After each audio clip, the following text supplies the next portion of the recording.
day, but at the same time, it makes me laugh so hard. I know that if he was my boyfriend and was in love with me, I know he would be amazing.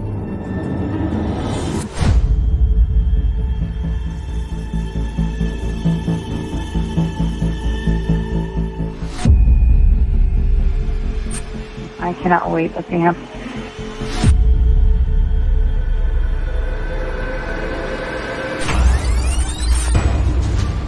I texted asking if she was okay, and she never texted back.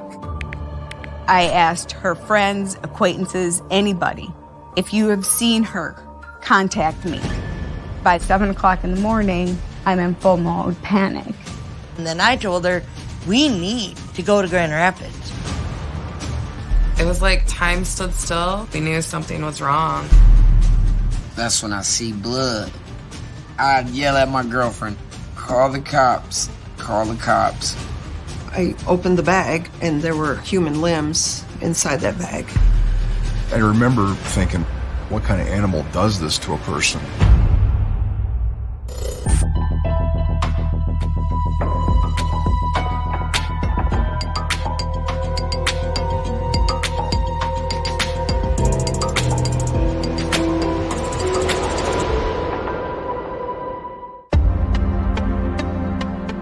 Autumn 2018, Kalamazoo, Michigan. 31-year-old Ashley Young is pursuing her dream of becoming a language interpreter. Ashley wanted to explore. She wanted to learn any culture. It didn't matter who you were, you know? She was gonna ask you questions and ask how your day was. So let's talk about my morning and how amazing, and I promise none of this is exaggerated or made up. It is, you can't make this up, okay? I always told her, you can do anything, you can be anything that you want. You just need to put your mind to it. To make ends meet, Ashley works nights at a bank call center. She loved that job. She was helping people with their accounts if they had questions, and she could put their mind to ease. During the day, Ashley takes language classes at Kalamazoo Community College. So anyways, have a good day. I really am going to go get ready for class now, and sorry for talking a lot, but that's just me. Ashley was positive, always positive. We called her Sunshine. Today was a sucky day, but at the same time, it makes me laugh so hard. Ashley was always on social media. She was the light, the conscience you never knew you really needed. And the times that you were frustrated, she put it in perspective for you. Like, you know, you could have it worse. I hope I at least made you smile and made you realize that, you know, your day is probably going a hell of a lot better than mine. I met Christine in 2002. Ashley and her mom were best buddies, and I had to be that step-parent. But we made it, you know. Ashley was just lovable and joyful.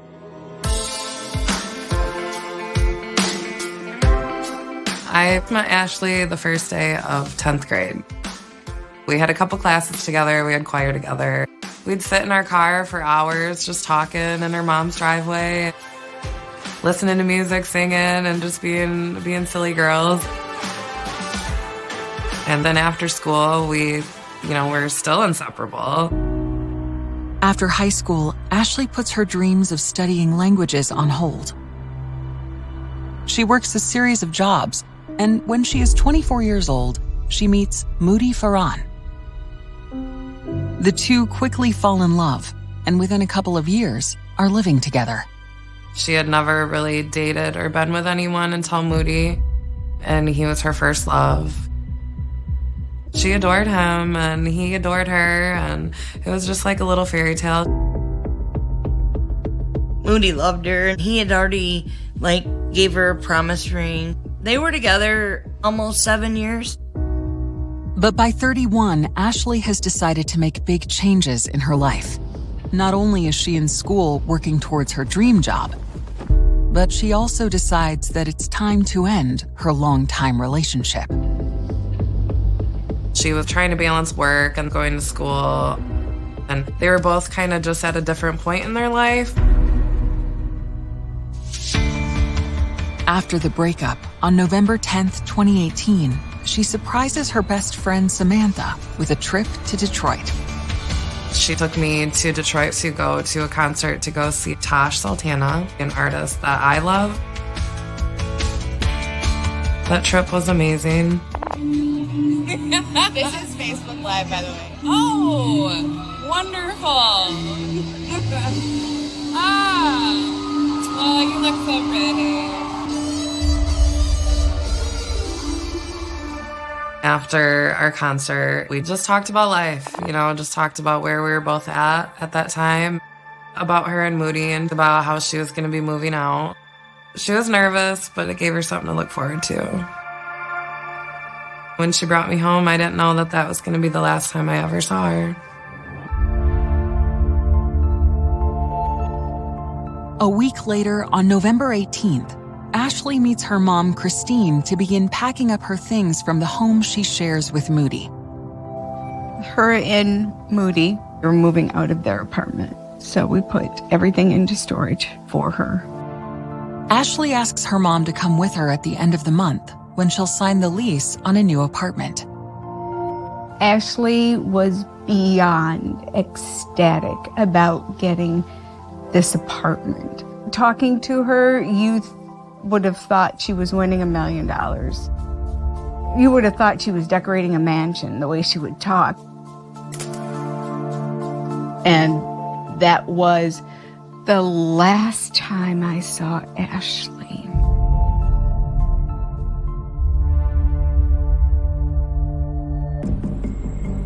On Wednesday, November 28th, the night before Ashley is scheduled to sign her lease, she goes out for the evening.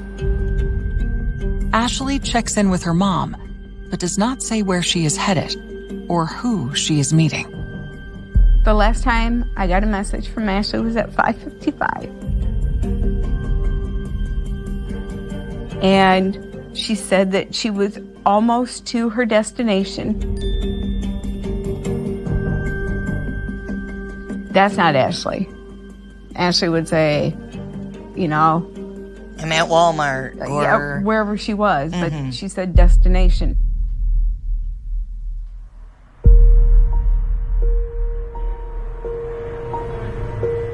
The morning of the lease signing comes, and Christine does not hear from Ashley. I sent her a message first thing in the morning. I'm like, where are you? Where are you? And all day, I'm not getting anything. There was something wrong.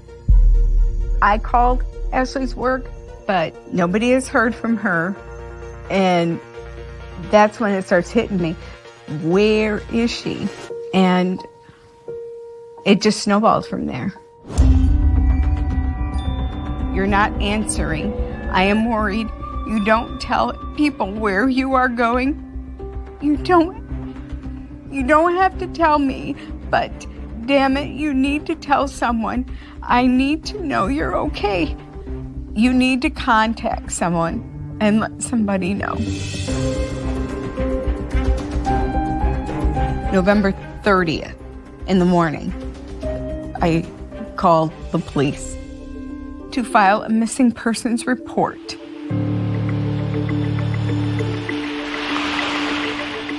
Officers talked to some people that were close to Ashley to see if they knew where she was or could account for her whereabouts, and they could not. When we get a missing person report and the person happens to be 31 years old, that could mean a number of things. Maybe the person doesn't want to be found or is just away with friends and having a good time. So it's generally not assigned to a full-blown investigation at that point. But Ashley's loved ones have a sinking feeling something is wrong. And they know that this is all happening in the wake of a big breakup. When she broke up with Moody, I think, Moody didn't really want it. When somebody goes missing, especially young women, a partner or a potential partner, somebody that they know and that they trust or that they're potentially intimate with, tends to be the person that might harm them. As the day goes on and you're not hearing anything, panic starts to set in. So I called Moody and I asked him, where is she? Investigators catch a glimpse of Ashley's final moments. You can see him kind of turn around, he's pointing at something, he's talking to somebody, and then eventually Ashley joins him. And race to determine who she was with. He seemed to be a person prone to violence and unpredictable. Before the unthinkable happens. I tell the dispatcher I need officers fast. I see a lot of death. This one stands out in my career as a horrific scene.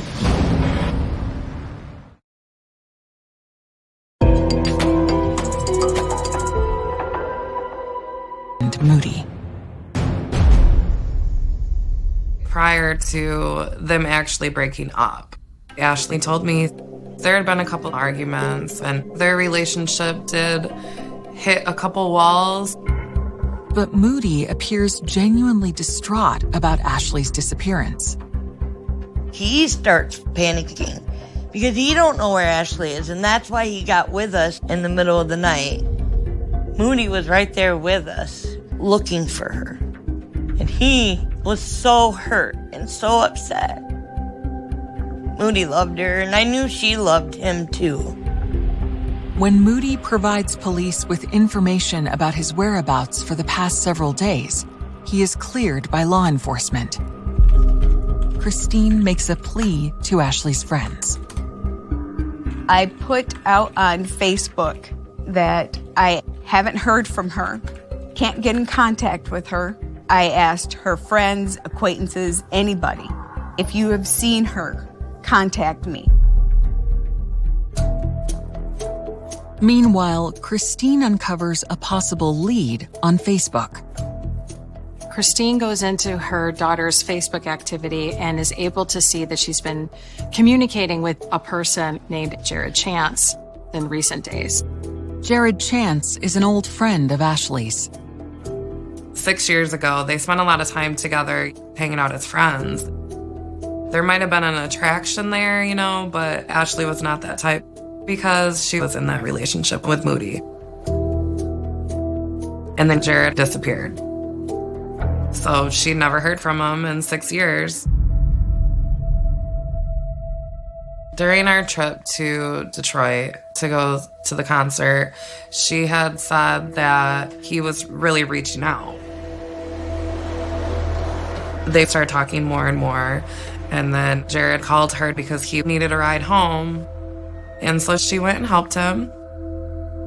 And so then he wanted to take her out as a thank you. In the wake of her breakup with Moody, Ashley has just begun to dip her toes into the dating pool.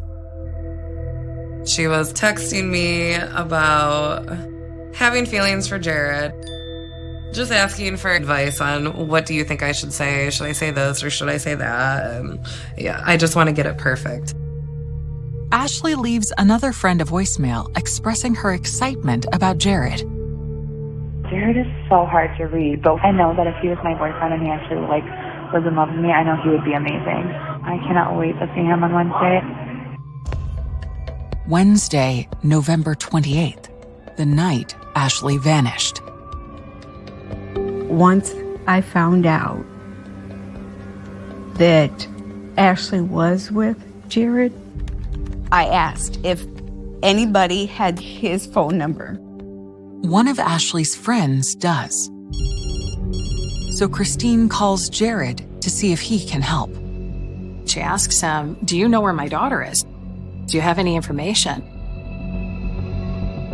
And he said that they were actually together the previous night, but that she went home and that he has no idea what happened to her. Jared said that Ashley and him had been to Mulligan's Bar in Easttown, Grand Rapids. And then I told Christine, we need to go to Grand Rapids. We need to go see where she was, follow her footsteps.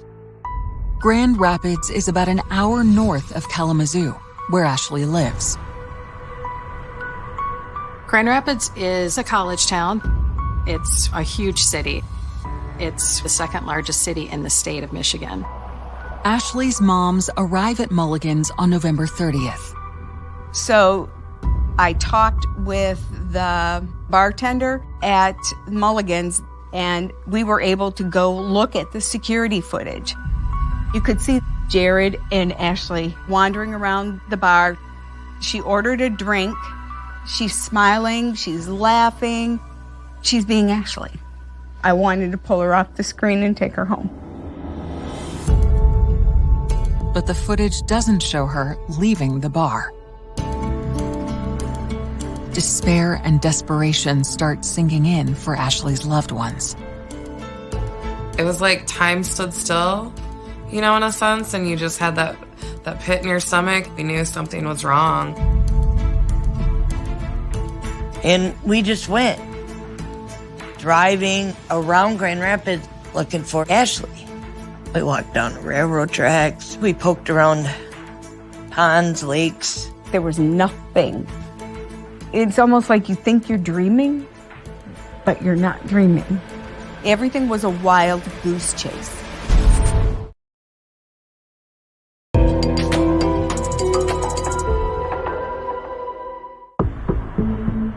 Friday, November 30th, 2018.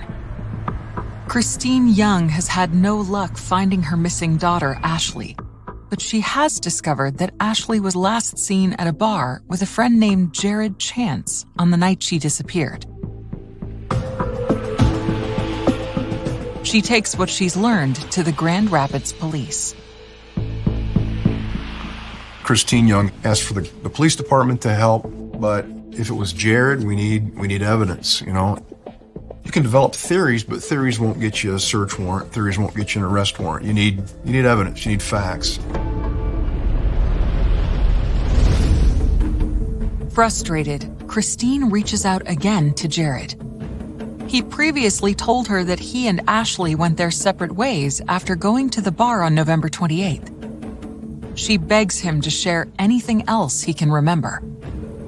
And that's when he told me about Demetrius. Jared says Ashley was talking to a guy he knows named Demetrius Taylor that night at the bar. The relentless mothers track him down.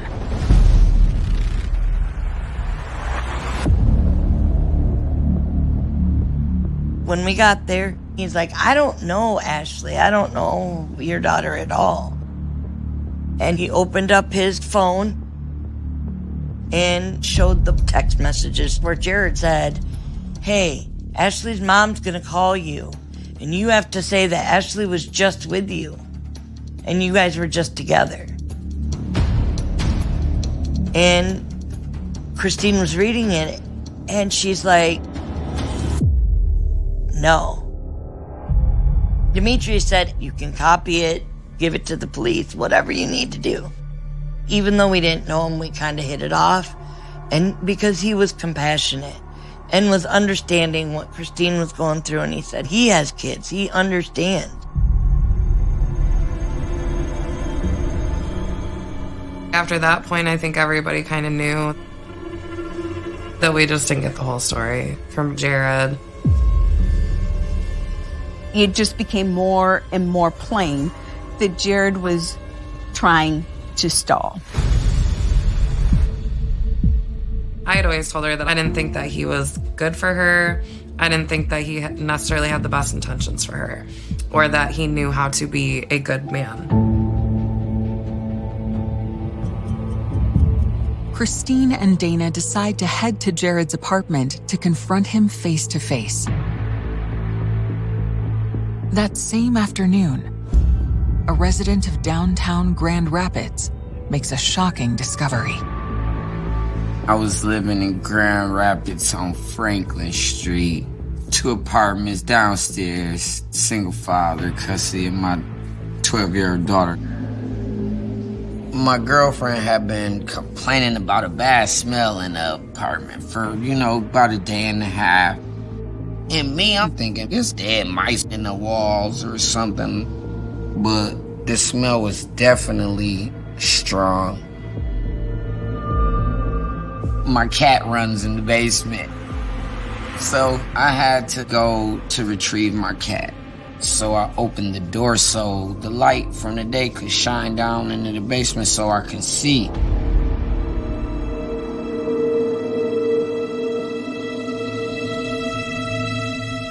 As I go down the stairs, I see the tarp on the floor. That's when I see blood.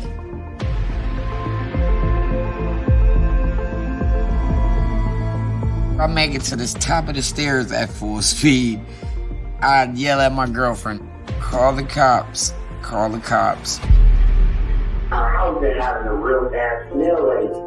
So I just went in the basement, opened the basement door, and there's a tarp, and what looks like it could be blood leaking from it. And I want the police to come here ASAP right now and look at it. Alright, so it's the lower level apartment? Yes. I'm not the smartest man in the world, but there's blood, there's trouble. I'm thinking I'm a father. Like, I have a daughter at home. Like, I need officers fast. Please, sir, somebody right now, because I don't know what it is, but it looks like blood is leaking from it, and I'm not going to touch the tarp or anything like that.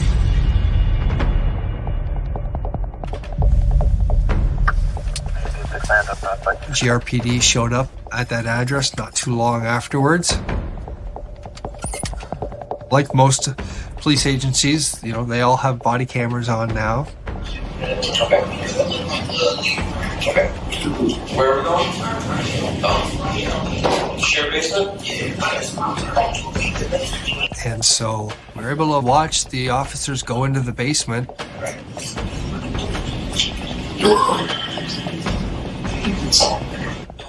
And it's like watching a horror movie. Because they're going through this darkened basement that's lit by flashlights.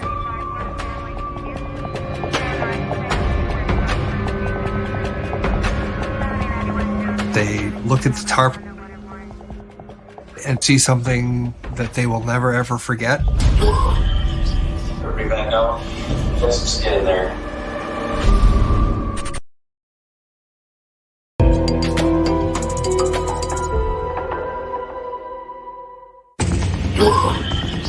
Everybody back out. Just get in there. On December 2nd, 2018, Grand Rapids police officers make a horrific discovery in the basement of an apartment building. I'm standing in the driveway like, oh, this can't be. You know what I'm saying? Like, this is not real. This is not happening. The police asked me, can they search my house? Of course, please.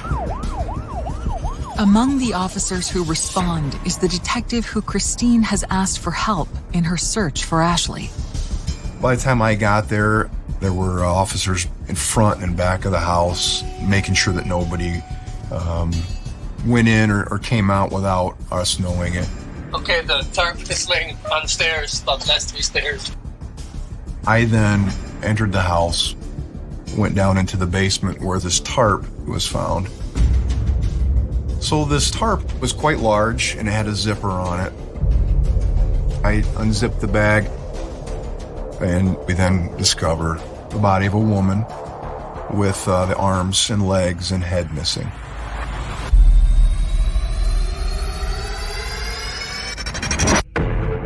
I remember thinking, who are we dealing with here? What kind of animal does this to a person? Police have now discovered this horrendous scene, and they know that they have a body, but all of the identifying features have been removed. So they don't know who is dead, and they don't know who potentially killed them. There's multiple occupants in this multi-dwelling residence. Police on the search warrant! Come to the door! Who do you think they found living in the upstairs apartment? What's your name? What's your last name? Your chance?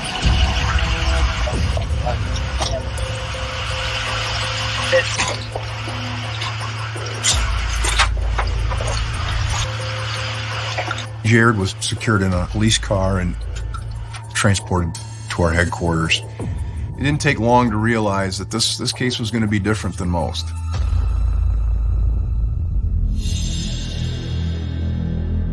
I see a lot of death, all methods, and this one, it stands out in my career as a horrific scene.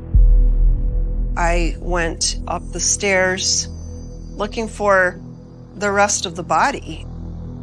When I entered the second level apartment, there was a large brown stain on the kitchen floor. I look in the bathroom and noted there wasn't a shower curtain in the bathtub. I remember looking at one of the floor vents and I pulled the grate off and then I saw cartridges, small caliber. A lot of different areas that we found tested positive for blood. Clearly, something bad happened and somebody tried to cover it up.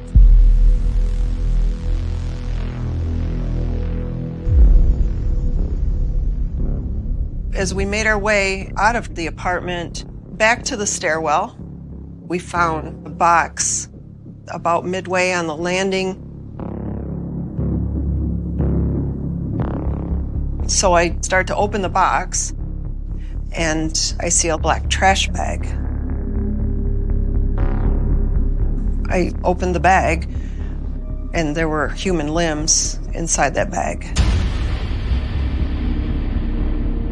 There are 2 legs, and there are 2 arms, and there are no hands, and there are no feet.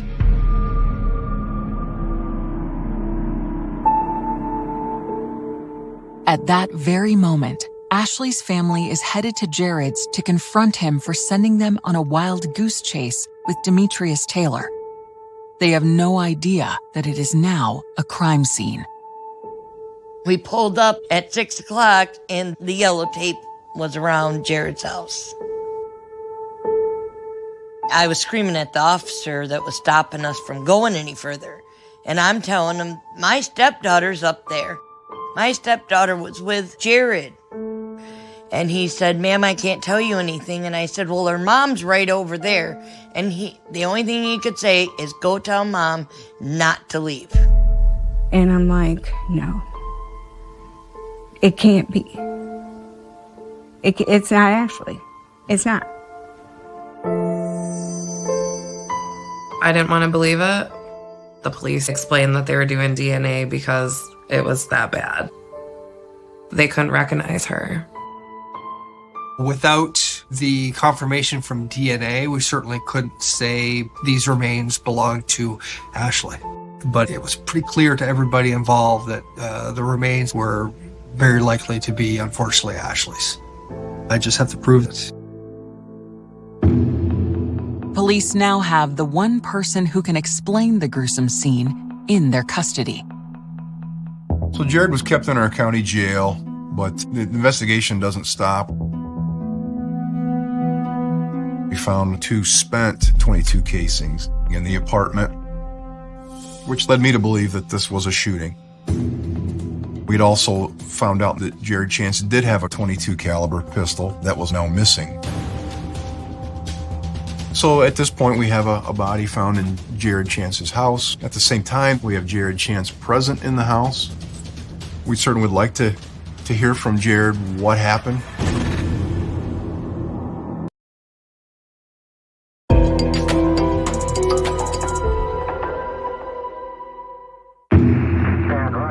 Grand Rapids police have discovered female remains in the building where Jared Chance lives.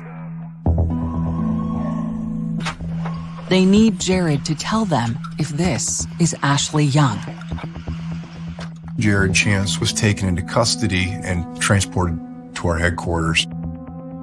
So I asked Detective Fan and Detective Bray to attempt an interview with him. You hang tight just for a sec. We'll get your cuffs up, okay? All right. Want me to take them off, the cuffs? Or? Yeah, you gonna be decent with us? All right. Initially, Jared was somewhat talkative. You guys stay busy, don't you? Huh? You guys stay busy, don't you? Pretty much. He wasn't rude. Almost seemed like it was just another day. Didn't really ask why he was there. Thank you. Hi, Jared. My dad just recommended me to just ask for the advice of attorney, and because I don't really know what the hell's going on, so I don't want to like sit here and talk about that may incriminate me or whatever in any kind of way, because I don't know what's going on. So I just don't want to say nothing right now. He exercised his right to counsel at that point and didn't tell us anything. So on the evening of December 2nd, Jared is charged with the mutilation of a body and concealing a crime. Our next step in our investigation is to utilize, every avenue we have for a timeline. We had phone records, placing them together, 28th into the 29th, and then seems the activity stopped, and her phone, in essence, just disappeared. But Ashley had been seen at a pub with Jared Chance here in the city. By the time we found out that they were at Mulligan's, that video is gone. Local businesses don't keep all their video forever, but because of Christine's doggedness, she had already seen the video. Hoping for additional evidence to solidify the case against Jared, investigators comb through more footage from businesses near Mulligan's. So we did obtain video from a local business called the Pita House. And it's dated November 29th, and it's approximately 1:30 in the morning. It shows Jared walking in front of the business. There he goes right now, just kind of strolling along. And then, a few seconds later, that's Ashley there. And once again, we see Jared walk into screen, and then eventually Ashley joins him. We know clearly from the video that Ashley is still alive on the early morning hours of the 29th. It was crucial in trying to pinpoint what her final moments were. We also found really crucial video at a party store, Miss Tracy's, which was in essence right across the street from Jared's house. Inside the store, we see Jared Chance purchasing alcohol and ammonia, a cleaning product. We suspected that some extensive cleaning had been attempted in the apartment, and then we just so happened to have Jared buying cleaning supplies that day. And then on one of the videos, we see that he's approaching, and we see him put something into the garbage bin right outside the front of the business. And of course, that's of interest to us. And that led us to then the dumpster behind the party store, which happened to have Ashley's purse in it.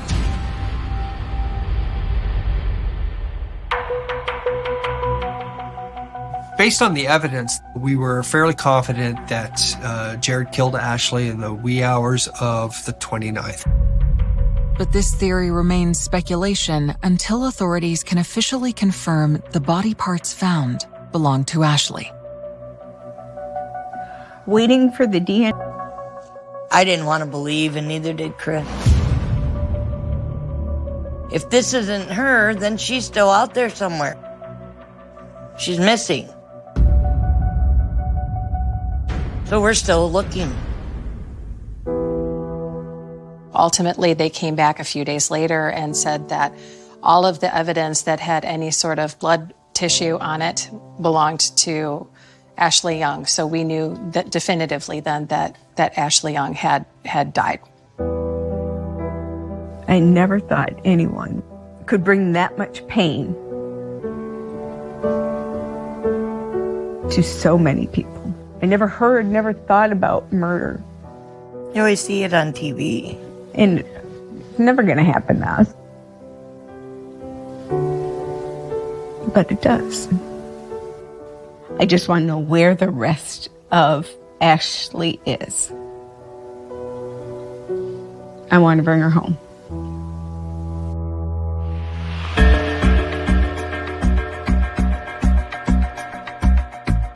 Investigators are also determined to find the rest of Ashley's body to help them build a stronger case against Jared.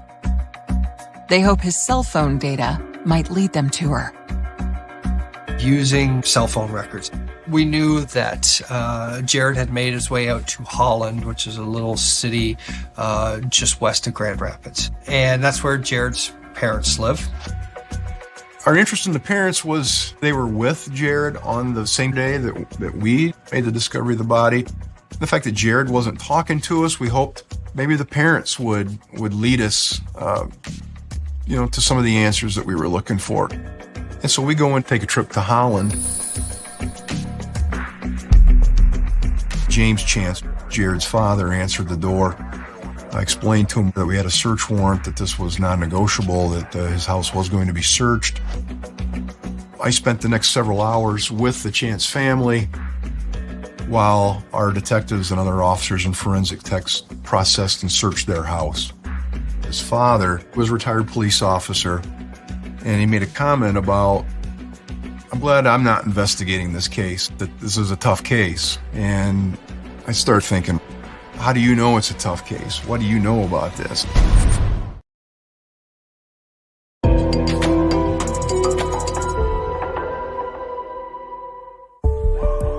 December 5th, 2018. Investigators are at Jared Chance's family home in Holland, Michigan. They want to know if his parents have any information about Ashley Young's murder. But they opted not to speak about specifics without consulting an attorney. While Jared's parents are tight-lipped, the scene inside their home speaks volumes. A sawzall was found in that house.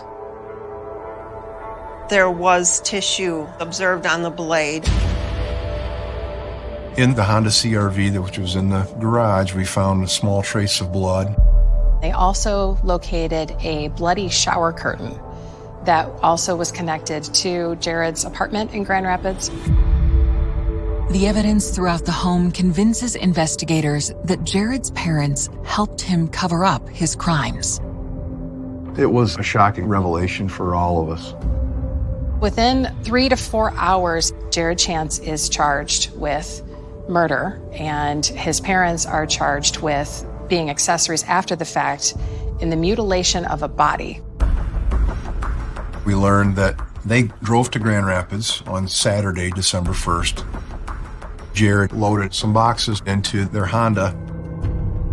Jared got in the car, and they proceeded then to return to Holland.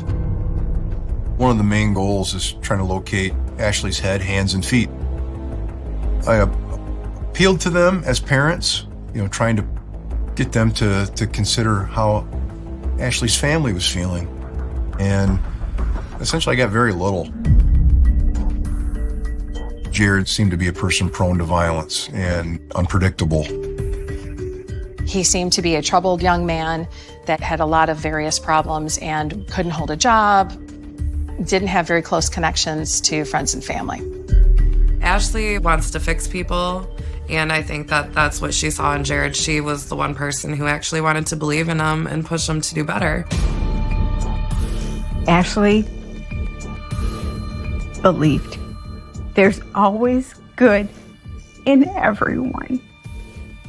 But what she didn't realize is there's not always good in everyone. What changed? What flipped? From the minute that they were at that bar and having the night that they had to what he did to her in a basement.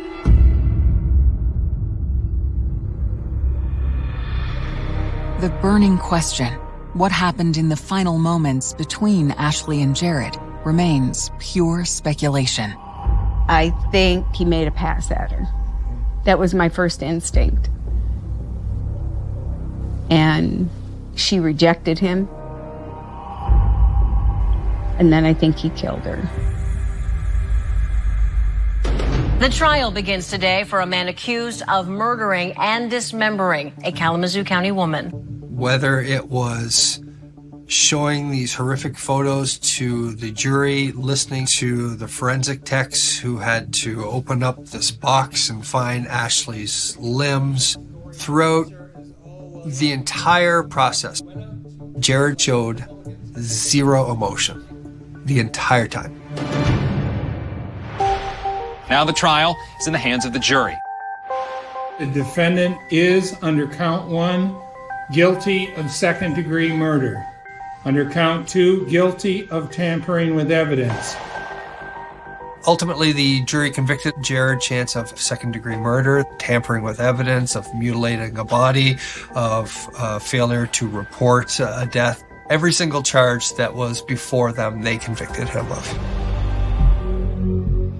Jared Chance is sentenced to 100 to 200 years.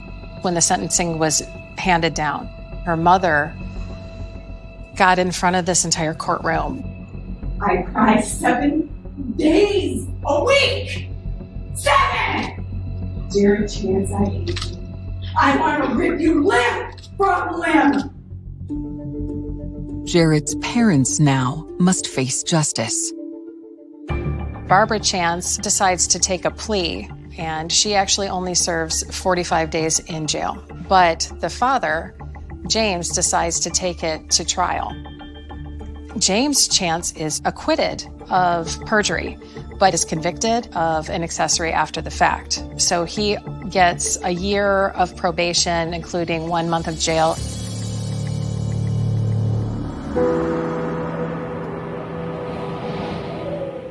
If they would tell us where the rest of Ashley is, we could bring her home. They owe that to her family. They owe that to her friends. Unfortunately, I don't believe that they ever will. I don't think they'll give us that.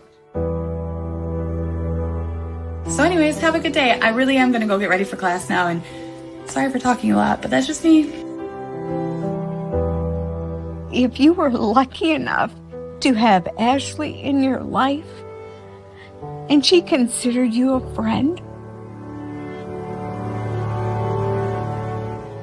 you know the loss. You know what you lost.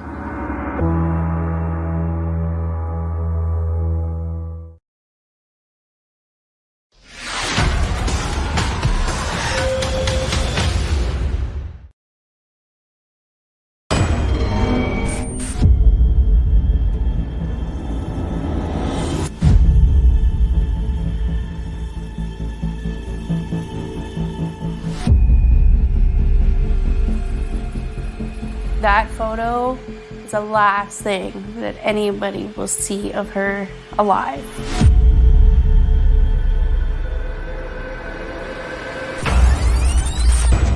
I started getting these texts. Have you seen this? The police scanner had lit up. They were talking about a girl who was found on Valley Road. Her marks on the throat, the bruising, they were consistent with homicide. Without a confession, the investigation could go on for months, even years. When the case broke, it broke big and fast. When the story starts to change, that's a pretty good indicator that someone's lying. Here's your key piece of evidence, and it's in a picture on Facebook. I was in shock. Like, where did this plot twist come from?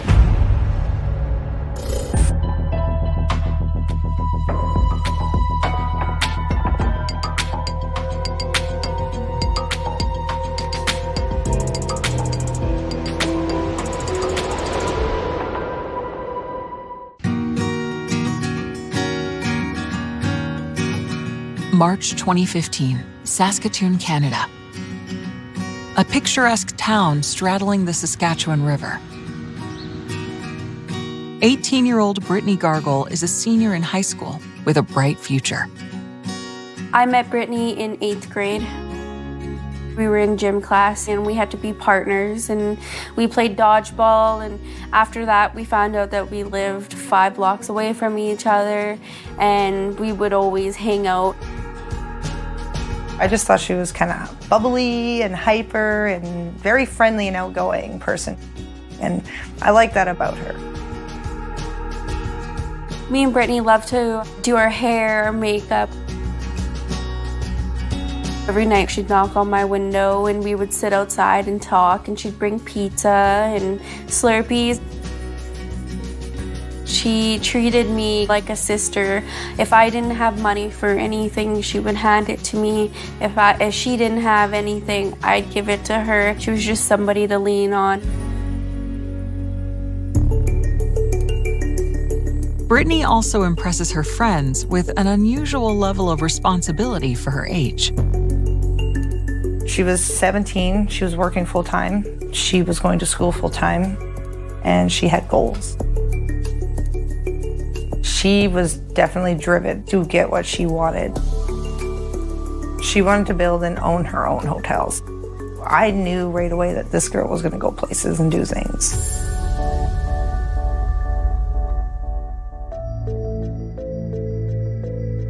Despite her sunny disposition, Brittany had a difficult childhood. Her mother struggles with addiction, and she grew up not knowing her father. Brittany, growing up, she lived with her grandma. She was such a kind lady, made sure she always had what she needed. She definitely wanted a relationship with her mother, but she understood that there was circumstances that she couldn't change. Brittany, she was doing really good, had her job, and doing everything that she needed to do. She seemed really great and that she was doing great in life.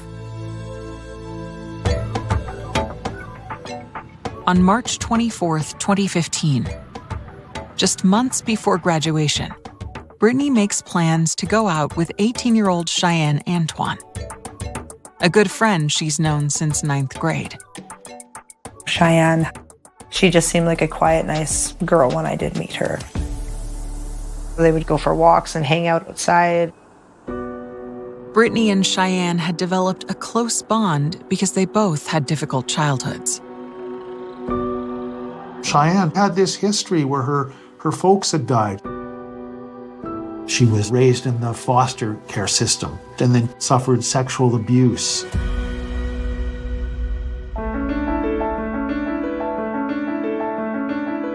Early in the evening, Brittany and Cheyenne stopped by Atasha's house. And I just lent Brittany some gas money because she needed to get around. And then I told her to be careful, you know, if you need me, call me and I'll come pick you up or whatever. And she gave me a hug and that was it. That was my last interaction with her. Just after midnight, Brittany posts a selfie on social media with Cheyenne. They're at her grandma's house getting ready and dressed up for their evening out. Brittany was just, you know, I think she was just happy to get out and hang out with her friend. And Cheyenne looks like she's just ready to go party, and Brittany just looks so relaxed and just ready for whatever life is bringing her.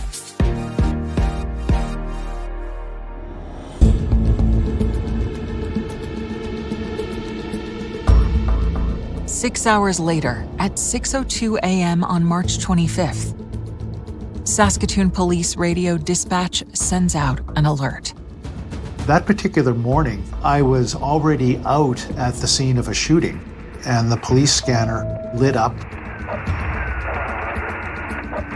And when they switched to their emergency channel, and when they talk about a female injured and or in distress, you knew it was serious right away. At that point, I bailed out of the scene I was at and drove out to that area. I had to go see with my own eyes while it was still a fresh scene. A motorist spotted a young woman lying on the side of the road in a remote area near the Saskatoon landfill. Initially, on an outdoor crime scene like that, you need to protect the scene as best you can to preserve evidence as soon as you get there. The victim appears to be in her late teens or early 20s, has no shoes on, and her body is cold to the touch. By the time I'd gone out there, they had set up a cordon already. I could only get to within about 100 meters of where the body was. Paramedics try to resuscitate the unidentified victim and rush her to the hospital. but she's pronounced dead on arrival.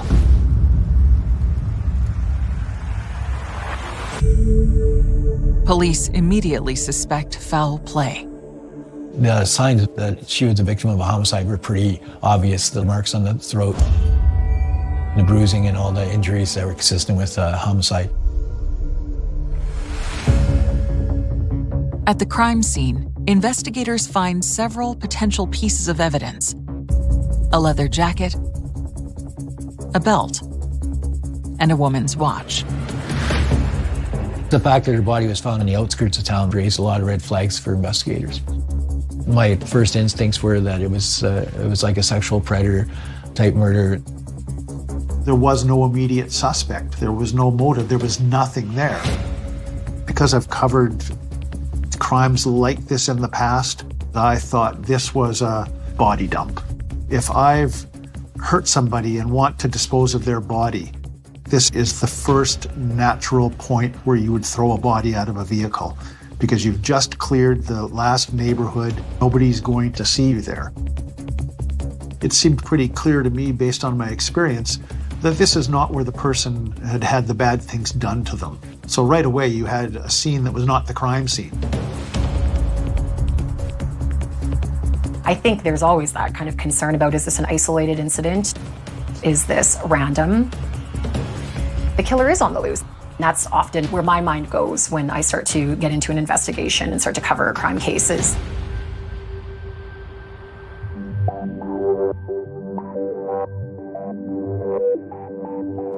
Hoping to identify the victim or get leads to the killer, investigators release photos of the items found at the scene. They also release pictures of the victim's distinctive tattoos.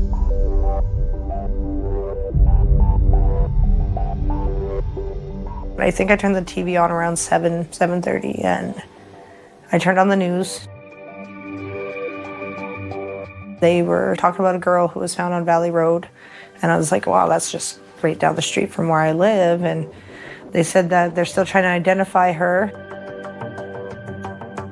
I started getting these texts, have you seen this? And then I looked and I'm like, there was the jacket, the tattoo, the line, the 2 stars. And I'm like, oh my God, that's Brittany. My heart sunk.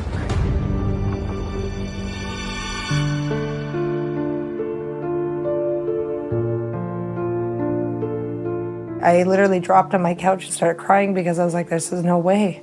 She was just here not even like 9 hours ago. And then I ended up calling the police station and I said, I know who it is. And they asked me to come down. I went down to the police station right away and did a statement, and I couldn't believe it still. Like, it was just unreal. Like, I almost couldn't fathom that it happened, but it happened and I couldn't stop crying. Those images, the jacket and the broken watch, I couldn't get those images out of my head because she was wearing those things when she left my house.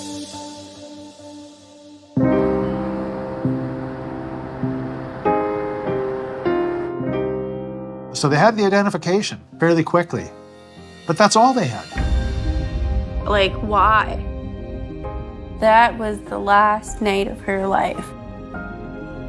That photo is the last thing that anybody will see of her alive. Investigators key in on an unusual murder weapon. That belt may well have made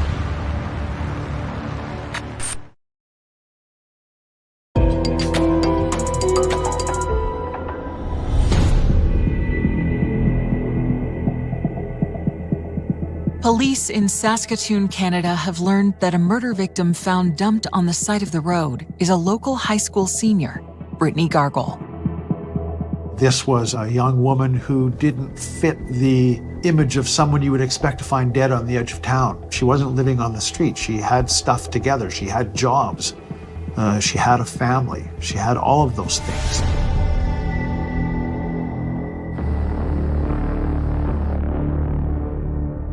When detectives learn from Brittany's family that she was active on social media, they delve into her accounts, looking for insights about her life and perhaps clues about what led to her death.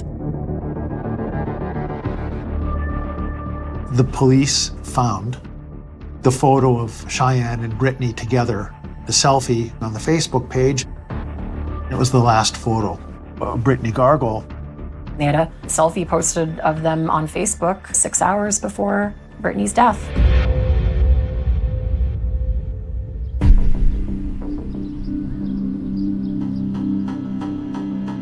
Detectives also discover a heartbreaking Facebook post by Cheyenne, made hours after Brittany's body was found. She was posting on Brittany's Facebook wall, "Where are you? Haven't heard from you. Hope you made it home safe." Police want to talk with Cheyenne to learn what she can tell them about Brittany's activities on the night before her body was discovered. They don't have to look far. Prompted by all the news stories about the murder, Cheyenne comes to them. Cheyenne Antoine called police, and she told them what had happened the night before. And she basically said that she was with Brittany, it was a party night, they went to a few bars. So there is a timeline starting to be created leading up to when Brittany's body was found. Cheyenne tells police that on March 24th, around midnight, she and Brittany started partying at Manchester's pub. A couple hours later, Cheyenne says they went to a house party. And by 4 a.m., ended up at the Colonial Pub and Grill. They apparently met a guy there. Brittany asked him for a lighter, invited him along. Cheyenne describes him as a white male, about 30 years old, but she doesn't know his name. After that, Cheyenne said that she got dropped off to visit her uncle and that she didn't ever see Brittany after that or had no idea where she went from there. And she actually gets her uncle on the phone to corroborate this story, and he, gives the same information.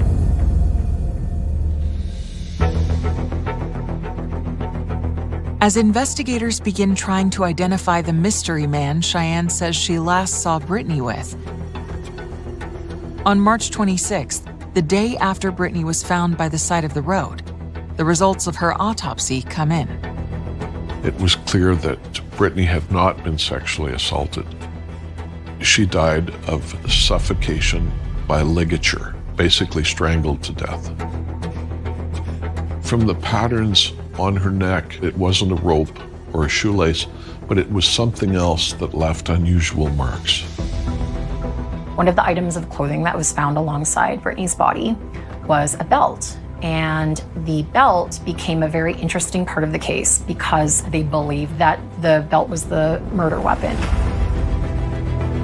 That belt may well have made the marks on her throat of the ligature that caused her death.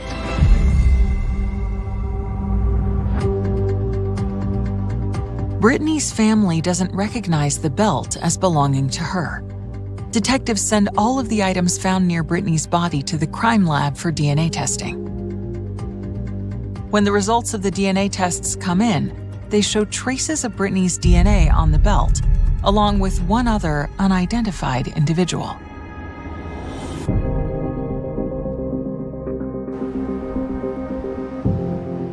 One week after Brittany's murder, family and friends attend her funeral. Despite the injuries she suffered, her family wants an open casket. Walking in there was hard. Seeing all her high school friends. And we got to go up and say goodbye. And it was really hard because she didn't even look like Brittany. Her face was different. It was so swollen from the damage that you literally could not recognize her. It was really hard to say goodbye.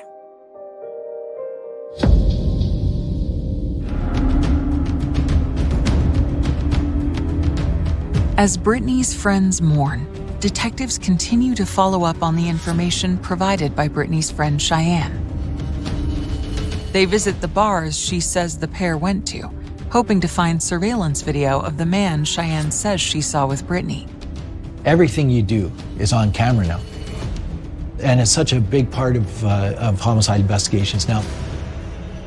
The bars do have security systems. And the footage confirms that the girls pulled into the parking lot at the first bar, Manchester's Pub, at midnight, just as Cheyenne reported. Then, investigators move on to the final bar Cheyenne says they visited that night. Cheyenne told the police that Brittany left in the early morning hours with a male individual from the Colonial Pub and Grill. The story was that she left with a male acquaintance.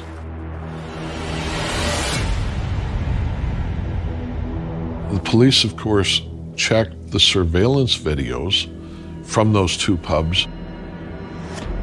But when police scour the video from the Colonial, it tells a very different story from the one they heard from Cheyenne. They don't see any sign of Cheyenne and Brittany.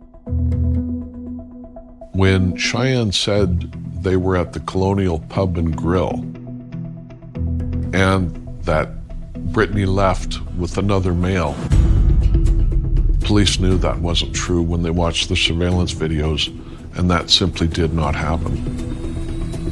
They were not there.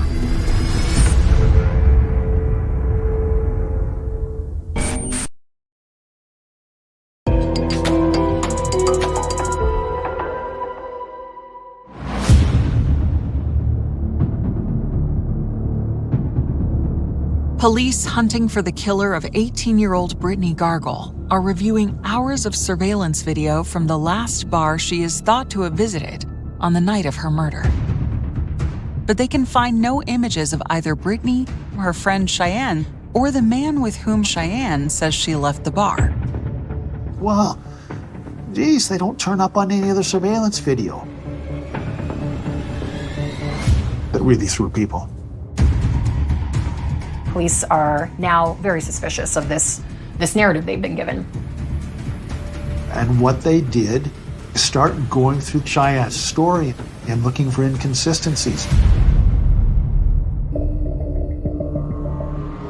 That includes taking another look at Cheyenne's claim that Brittany and the man she met at the Colonial Pub gave her a ride and dropped her off to visit her uncle around 4 a.m. on March 25th.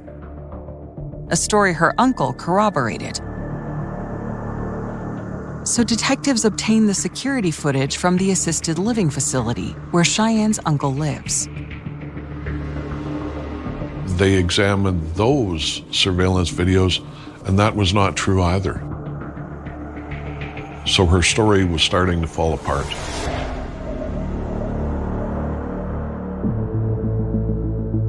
So then they go talk to her uncle. And he cracks.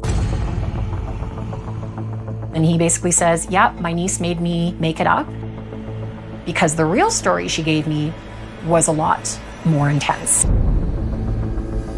And he's going, I don't know if this happened. This is just what she told me. Cheyenne had told her uncle they were out at the bar that night and that they essentially went back to a motel room with what she described as two black men. And she told her uncle that they got into some kind of argument over cocaine. Cheyenne goes to the bathroom. When she comes back out, Brittany's on a bed. She has marks on her neck. And she's apparently dead. And one of these guys holds a gun to her head and basically tells her, you have to help me get rid of her. And then she went to her uncle's house. Detectives are immediately skeptical of the story Cheyenne's uncle claims she told him. I think what's problematic for the police is, regardless of how improbable or salacious a story Cheyenne Antoine is offering, they have to take it apart and dismiss it to their satisfaction. You have to investigate it. You have no choice.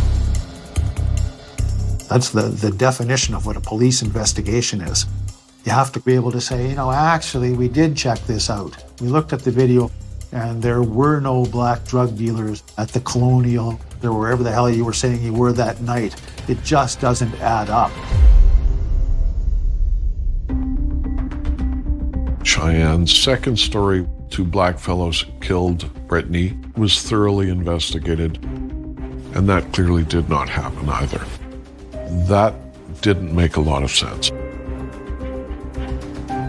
Neither of those stories panned out. There was no evidence to support any of them.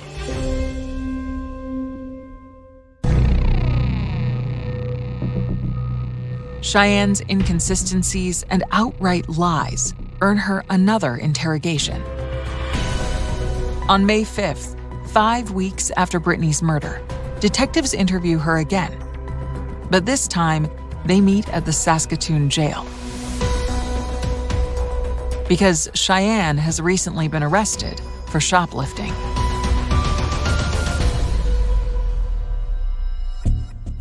She was not willing to share anything with the police.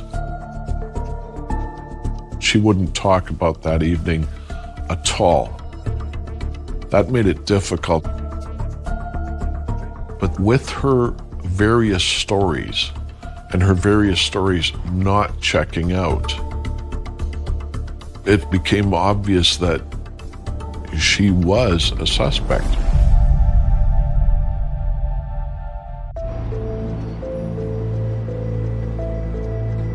I remember them saying, so they are looking into Cheyenne, and then my heart just dropped. How is that possible?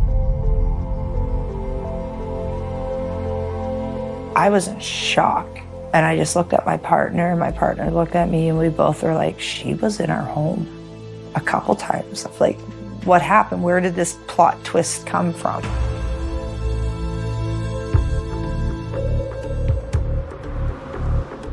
Despite her conflicting stories, investigators have no evidence connecting Cheyenne to Brittany's murder, and no obvious motive for her to have done it.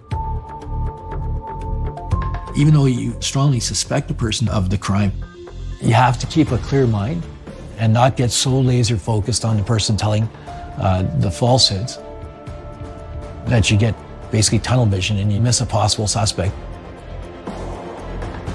Without any witnesses and no apparent motive, it was pretty clear this was going to be a tough case to crack.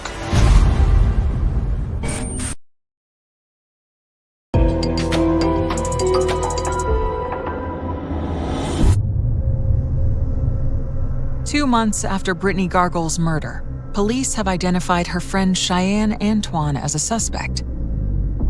Based on the misinformation Cheyenne has told them about the last night of Brittany's life. But they have no evidence yet to support those suspicions. Police are very tight-lipped about investigations here. We do not know really anything other than what they want us to know in the investigation stage of something, and their reason is always because it's under investigation.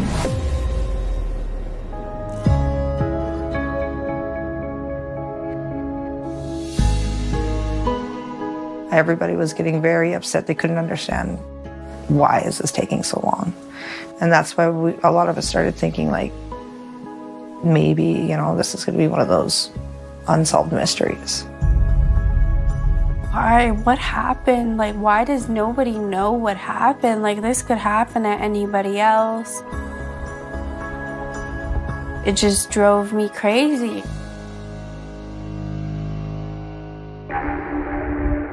Then, Brittany's family receives a phone call from out of the blue. From someone who says they want to get something off their chest.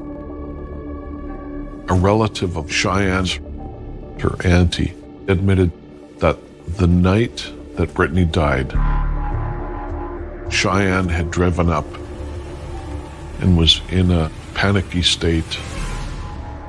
It sounds like it was such a chaotic night. Cheyenne was drunk, and obviously good decisions weren't being made all around. Cheyenne was drunk, crying, upset, saying she had strangled her friend Brittany.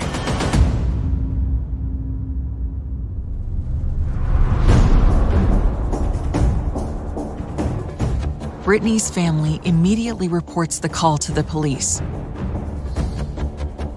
and investigators quickly track down Cheyenne's aunt. She confirms the story and breaks open the case. And that was one of the big leads that police had been missing. The aunt's damning story convinces investigators that they finally found Brittany's killer. But there still isn't solid enough evidence for an arrest. Anything the aunt said would have to be solidified by evidence. With no physical proof that Cheyenne killed her friend, police are now hoping for a direct confession. But even when confronted with her aunt's story, Cheyenne continues to deny that she had anything to do with Brittany's death. It was really frustrating. Without a confession from the suspect, an investigation could go on for months, even years. The fact that Cheyenne wouldn't give a statement to the police made it difficult. She wouldn't talk about that evening at all, other than the lies that we know that she told the police. Under Canadian law, detectives need stronger evidence than the aunt's story to obtain a warrant for Cheyenne's arrest, or even a DNA test. On how long it took, it felt ridiculous. But I understand at the same time, these are not things you find out overnight, and it takes quite a long time.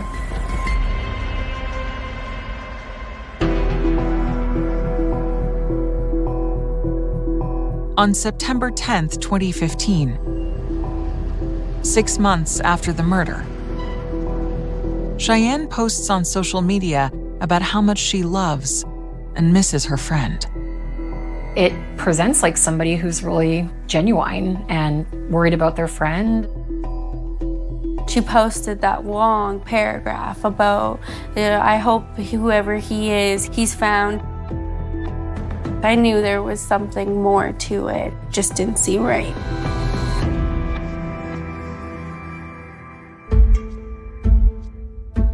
Cheyenne's Facebook comment pours salt in the wounds of Brittany's loved ones, and it also adds to law enforcement's suspicions of her.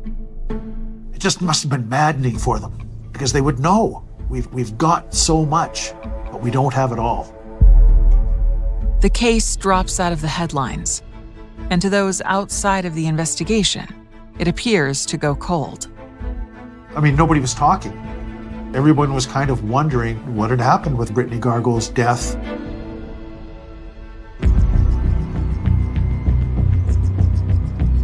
The Saskatoon police kept a pretty close eye on Cheyenne. They knew where she was, they knew what she was doing. The police are very diligent investigating serious crime like this. They just don't stop.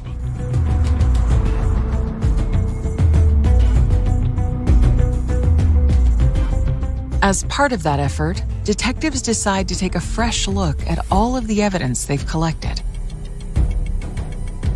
And they discover a small detail in their files that they now realize was previously overlooked. And that's where the selfie picture comes into play. A very, very important picture.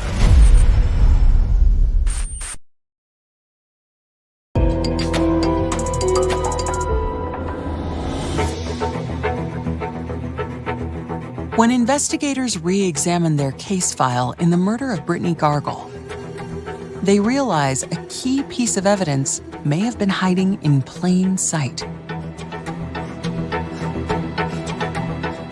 The selfie that Brittany posted just hours before her death.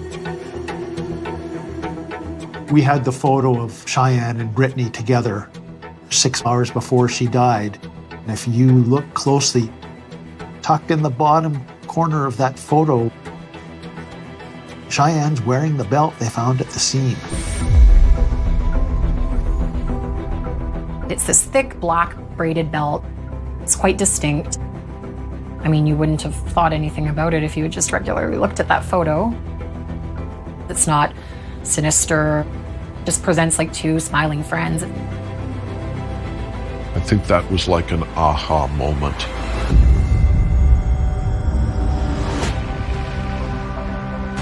When the case broke, it broke big and fast. Here's your key piece of evidence, and it's in a picture on Facebook. Doesn't get much better than that when you're trying to prosecute somebody for murder. It's like playing poker where you turn the cards and the whole deck flips. They went from having nothing to having everything. The discovery gives the detectives the evidence they need to order new DNA tests on the belt.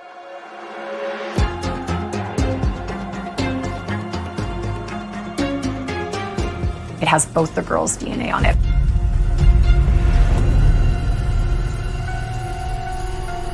It substantiates the theory that the belt was the murder weapon, that essentially Cheyenne used that belt to strangle Brittany.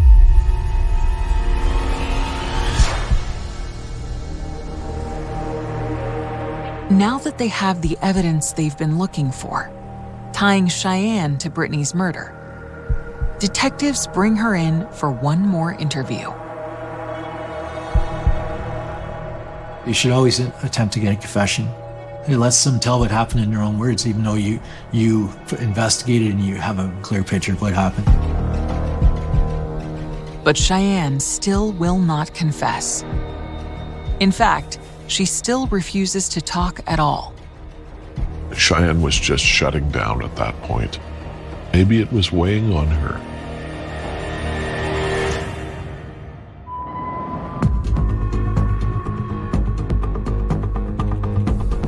Despite her continued silence, police finally have enough to arrest Cheyenne for second-degree murder.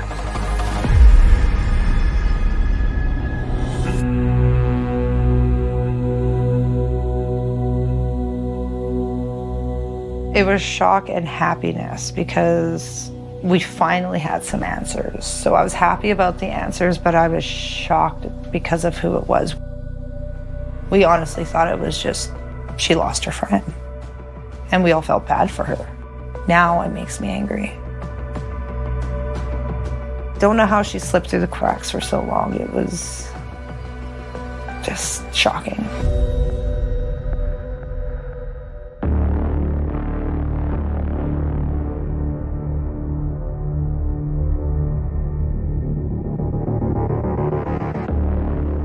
After her arrest, Cheyenne tells detectives she is finally ready to talk.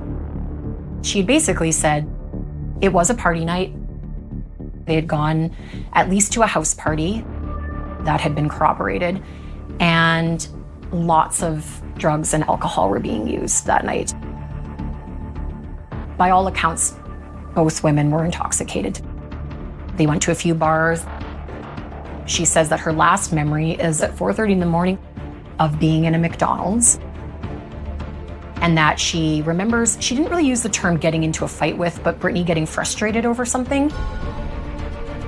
She doesn't remember what happened after that, but she couldn't deny that she was the person that killed her friend. As Cheyenne's trial approaches, Canadian Crown prosecutors face a unique challenge. One of the frustrating things about her not really admitting what she did, there was no motive. She didn't offer a reason as to why she killed her friend.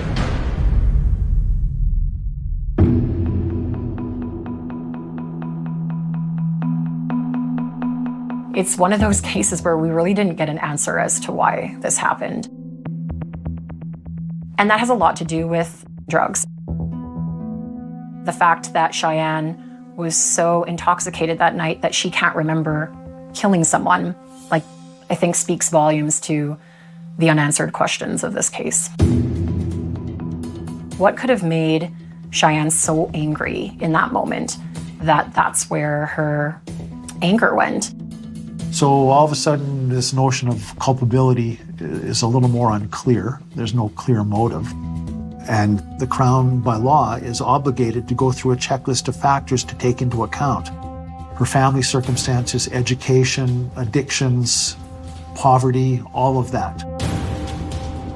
Sometimes you just don't know what the motive is, and no one will ever tell you. It doesn't make sense why a person kills another person or commits a horrible crime against another person. And sometimes there is no motive. You're just evil.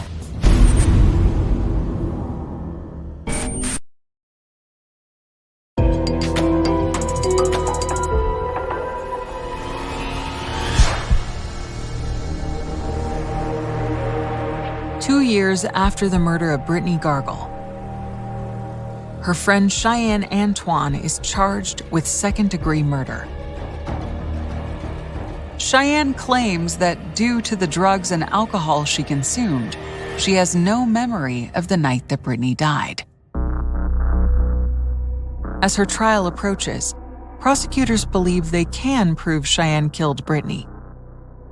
But to maximize her sentence, they'll also have to prove she intended to murder her. The fact that Cheyenne wouldn't admit what she did to the police made it difficult to prove criminal intent. Second-degree murder is a murder with full intent to kill.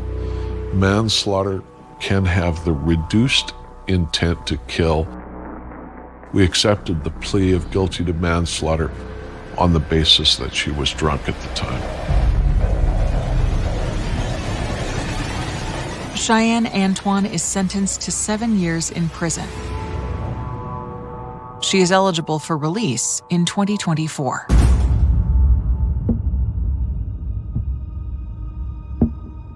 Seven years actually is the ballpark for manslaughter in the sentencing in Saskatchewan. And I've seen it as low as 2 years. Still, Brittany's loved ones are devastated. She was a wonderful person whose life was cut short, and it's not fair. It's just not fair. We thought it was bullshit. She was given so many chances. What more do you need to see that this person is not going to learn? People have gone to jail a lot longer for killing their dog or cat. It does not make sense. Why is she getting a slap on the wrist? She's still young enough to go out there and live a full life, still have a family, build everything and anything that Brittany will never have.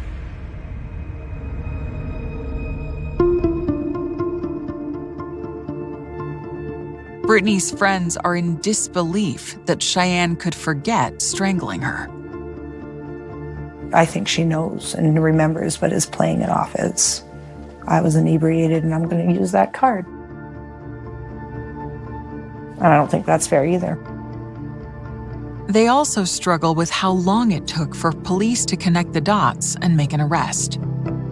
It felt ridiculous.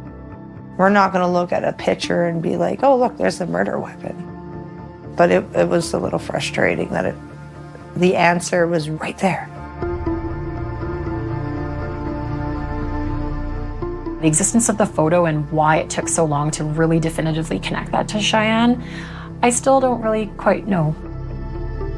But I think the numerous attempts to mislead police certainly did not make the investigation straightforward. They would have had to follow a lot of false leads, and that takes time and resources. And I mean, we don't have a huge police service here, so it's one of those things where I think they just had to eventually get the right things to crack, and that eventually. I just feel saddened that she's missed out on her life. I got to hang out with Brittany 2 weeks prior to everything that happened to her. We got to sit in her car and catch up for a bit, talking about our lives and where we are and how we're so surprised how much we're growing up and about being the people that we are.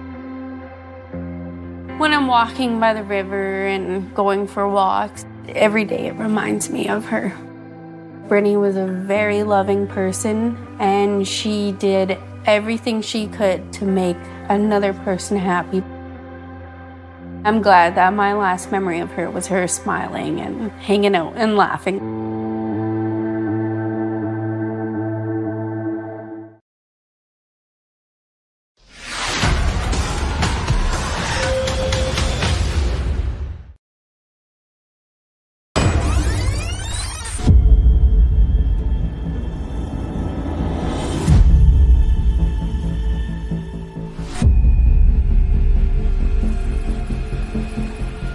It's the last time you see pictures of all of the family together.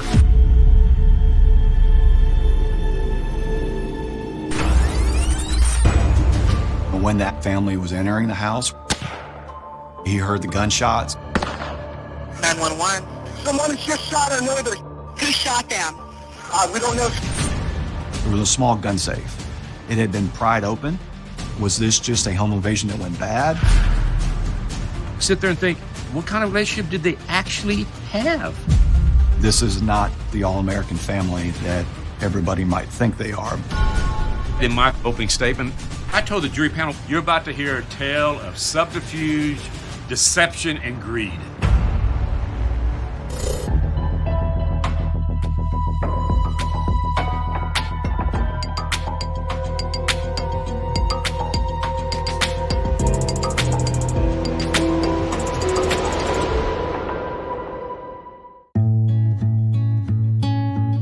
December 2003, Sugar Land, Texas.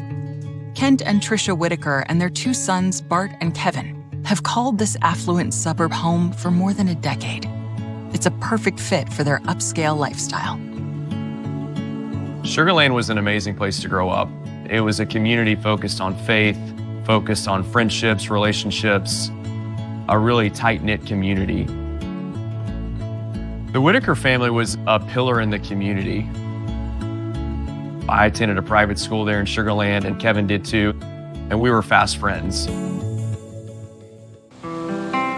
The Whitaker family did so much together, whether it be fishing trips or camping trips, times on the lake. Kent and Tricia maintained that really sweet closeness with their kids and that high level of trust and communication. They love to experience life as a family. I was the Whitakers' next door neighbor. They were very normal, kind, empathetic people. They seemed not troubled, unburdened. Life is good. That was my general vibe.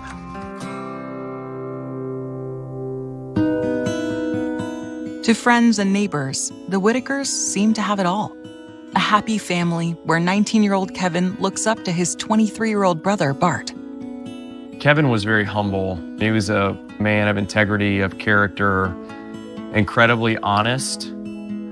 The guy was smart, very engaging. Bart was a little bit more quiet. You didn't know necessarily what he was thinking like you did Kevin.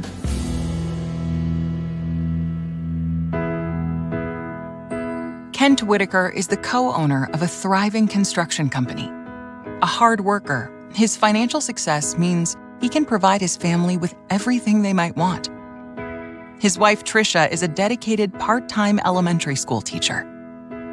She loved and knew every kid in every class every single year. And the interesting part was that she didn't have to work, right, because of Kent's job. But it told you a lot about her heart.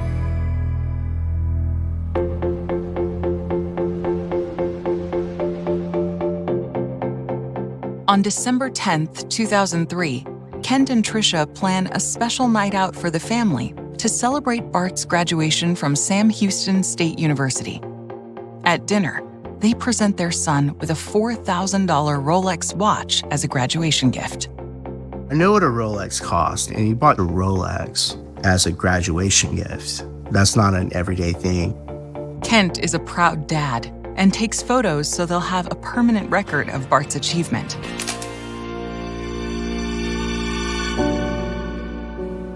I've seen this. I've seen those. Sitting there smiling like that. Very happy.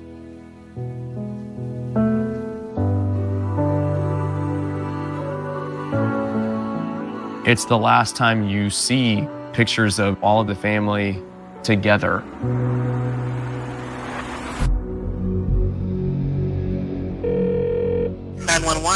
Someone just shot our neighbors. Who shot them? We don't know. I was there when they died. That was real, and I can't necessarily make sense of what I saw that night. I was sitting at my computer. I heard gunshots. I immediately dart out the front door. I get about midway down our sidewalk and I see Kent Whitaker laid on his back.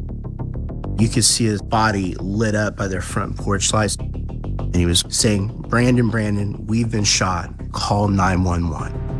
What kind of injuries do they have? I don't know. They just been shot.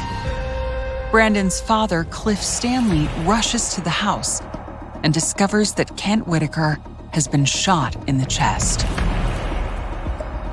My dad runs out and starts rendering aid.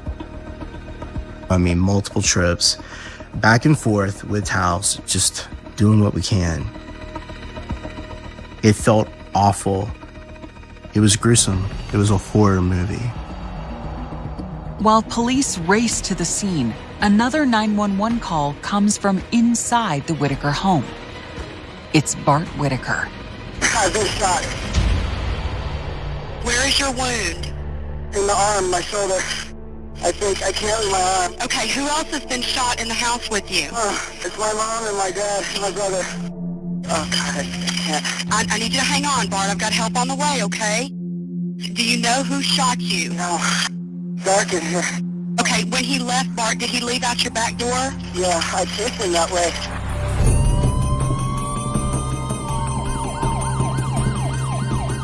When I arrived on scene, it was very chaotic. There was ambulances, there were multiple police cars, fire trucks, a helicopter. When detectives arrive at the Whitaker home, they find Kent Whitaker hanging on to life.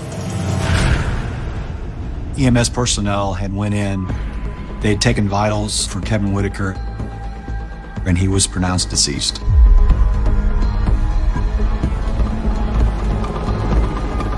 Patricia Whitaker was flown by helicopter to a Houston hospital, and we were told she died en route to the hospital. Bart Whitaker had been shot. He was being medically treated by EMS. 2 people were shot. Another 2 people were dead. So we knew within the first hour that it was a double murder.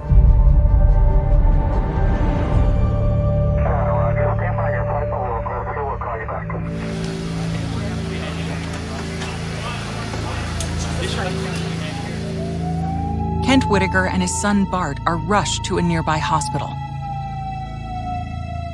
Detectives quickly arrive to get a statement from Bart, since he is the only one conscious. Bart tells them that the family had just arrived home from their celebratory dinner when he realized he forgot something. Bart Whitaker had reported that he had actually walked out to his truck to retrieve a cell phone. But when the rest of the family was entering the house, there was a guy that was inside that house. So he heard the gunshots. Bart reported he had chased the shooter through the home and out the back of the house.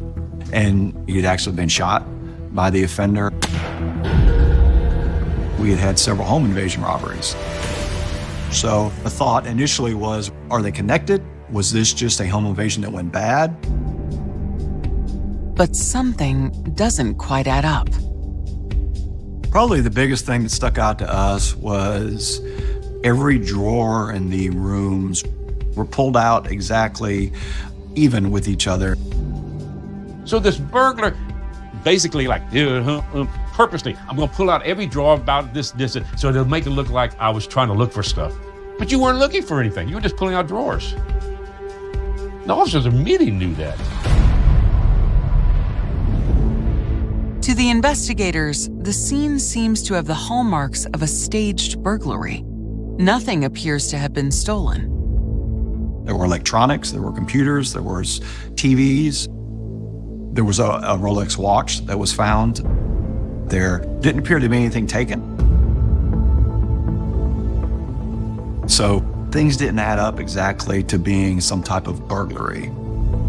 Burglars come in and leave within minutes. They smash everything they can, pick up everything in 3 minutes. That's what happens. They don't sit there and wait for people to come home and walk in through the front door and shoot them. It just doesn't happen.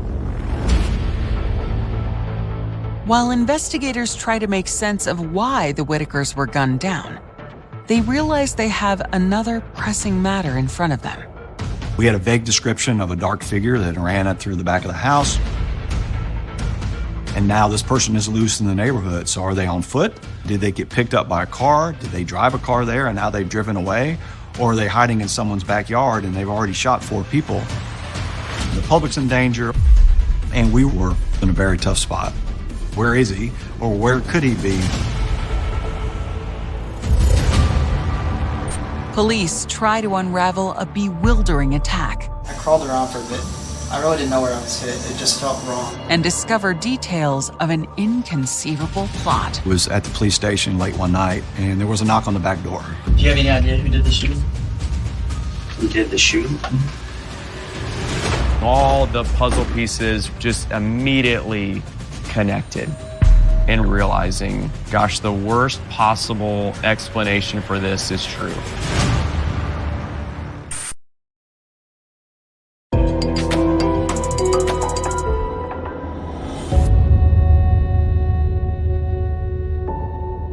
As police in Sugar Land, Texas begin investigating the shooting at the Whitaker home, news travels fast in the tight-knit community. I got a call from a friend. He's like, hey, there's been an incident, there's been a shooting. It was Kevin who had passed away, and Trisha had passed away as well. It was the most horrendous thing possible. And so at that moment, there's so much happening, you can't reconcile anything. You can't process, you can't grieve. It's just all hell's broken loose. December 10th, 2003 was a day that is burned in my memory. And then why?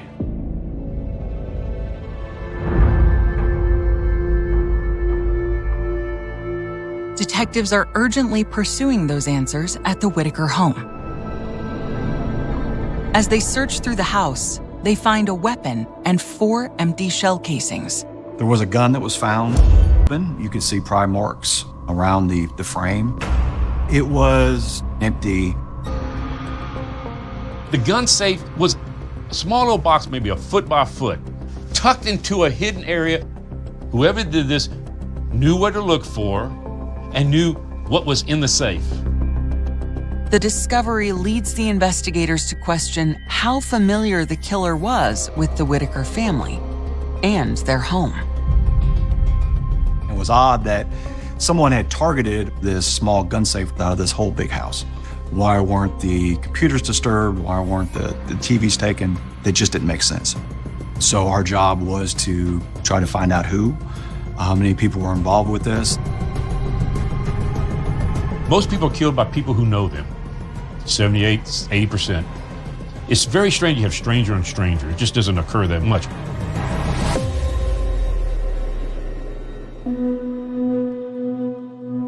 Three days after the murders, police are still scouring the evidence for leads on a motive or suspect when Bart Whitaker is discharged from the hospital. His father, Kent, is still in intensive care.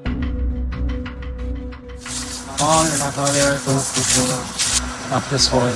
Despite the trauma he's just endured, Bart agrees to assist detectives by returning home to relive that terrifying night. The investigators hope he can remember something that will lead them to the killer. It's 7:54 p.m. Officer DuBose is going to be playing the part of the suspect, and I'm turning it over to Bart for his direction of everyone. We went through the crime, trying to figure out exactly what happened. I was here when I was calling 911. I might have fallen forward. Okay. Right after I was shot. Okay. I crawled around for a bit. It felt... I really didn't know where I was hit. It just felt wrong. I mean, I couldn't move. My arm, I tried to push off the floor, and my arm wasn't working. I thought maybe I was hit in the side because it burned. So he went out the back door? Did you see him leave that back door? No. Okay. Yeah, I just don't remember. They had him reenact the scene.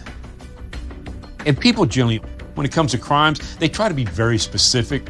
Like he was standing here or something like that. And his was, well, I don't remember, it was this way, or could have been this way. When the shot was fired, did you see any flashes of light? I don't remember. you ever physically make contact with the suspect? I don't think so. I don't know what I was trying to do. I know I was just trying to grab him.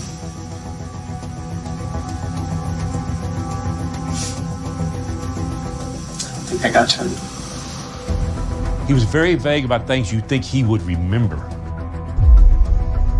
At that point, we had no leads. We had just a family of 4 that had been shot, 2 that were deceased. They came home at the wrong time, in the wrong place. That's the story that you typically hear, right? That's the initial reaction. It's just incredibly unfortunate, right? How does this even occur in Sugar Land?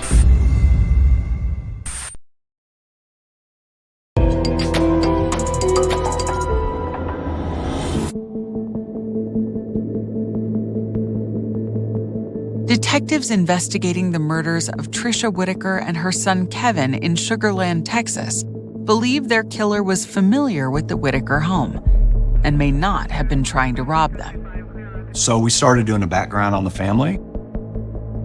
The domestic relationship between Mr. and Mrs. Whitaker was nothing but perfect that we could find out. And every friend or family that we had interviewed said they had a great relationship. Detectives turned their focus on the Whitakers' murdered son, 19-year-old Kevin. Was he targeted for some reason? Was he involved in something that he shouldn't have been? But he had no criminal history. As we were interviewing friends and family members, Kevin seemed to be a good kid, and he was a tragic victim.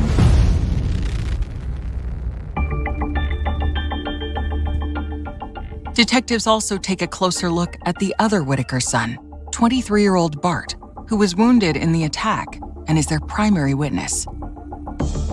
It was his graduation from college that was being celebrated shortly before the murders.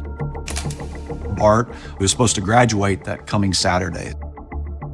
So we contacted Sam Houston State University, and we were told he wasn't graduating. As a matter of fact, he was a freshman as far as their academic rating, and he had like a 1.4 GPA. So we had a story that he was giving us that wasn't matching reality. He was lying about going to school for the past 3 years. And so they zeroed in on him. It sure seemed at the time it was too coincidental that this big family event had occurred, and then they get home from this event and they're all shot. So was Bart involved with what had happened? Was he not involved? We had to gather evidence. Investigators want to keep what they've learned about Bart Whitaker under wraps until they can either clear him or tie him to the murders. But a local newspaper covering the case has also learned of his deceit and runs the story. Bart's father, Kent, still recovering in the hospital, is stunned and can't understand why Bart would lie. Kent's response to it was, why didn't he tell us this? I just wish he would have, let the music stop and confess this to us. How could you not know your kid's not going to college? So you sit there and think, what kind of relationship did they actually have?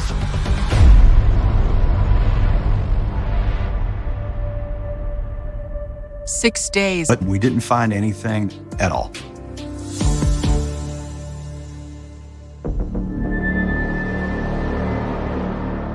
As the family mourns, Sugar Land police continue to focus on the questions that have arisen about Bart.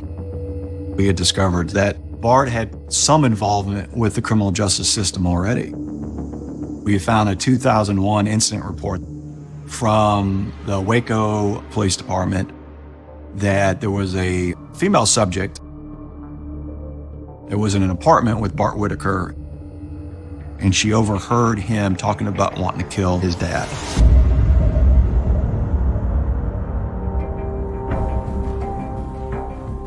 We had an officer that actually went out to the house. It was early in the morning and made contact with both Mr. and Mrs. Whitaker and told them why he was there. But they didn't believe Bart would be involved with something like that. Locking arms and leaning into one another. We had to determine how much are we going to tell Mr. Whitaker, because his life still could be in jeopardy with Bart still being around. And we didn't tell him everything. We tried to be as honest as we could with him. There were maybe a few times that Kent would say, hey, they're still trying to find the guy, or they're still looking into it. Mr. Whitaker was in a very hard position at that point. Slowly, kind of the bow's starting to unravel here, where there's information about his only living son that, at least initially, isn't adding up. Police know Bart Whitaker didn't pull the trigger, but they strongly suspect he is involved in the murders of it, may be involved in the crime.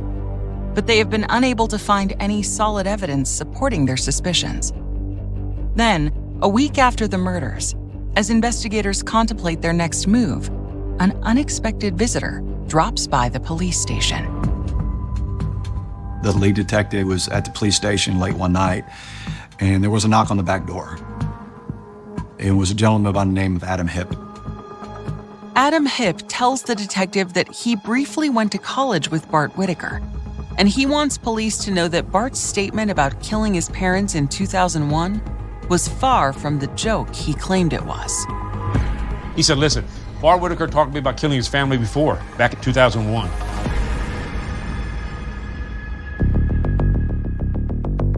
Adam tells police that Bart claimed once his parents and brother were dead, he would receive all of the family's assets, including their home and life insurance policies worth over $1 million. He says Bart offered him a cut if he would be his trigger man. The detective had Mr. Hipp actually draw a map that showed where he was supposed to stand inside the house, and he would shoot the family members as they walked in. And that's exactly what happened on December 10th, 2003.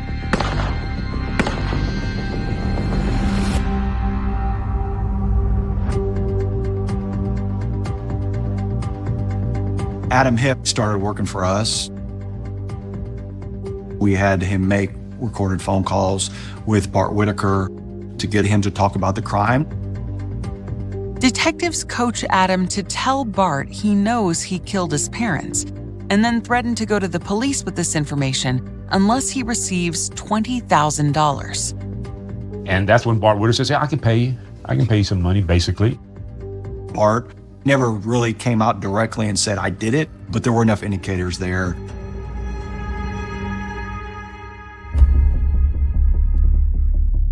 My opinion, we had probable cause to arrest Bart Whitaker on basically what we had with Adam Hipp coming in.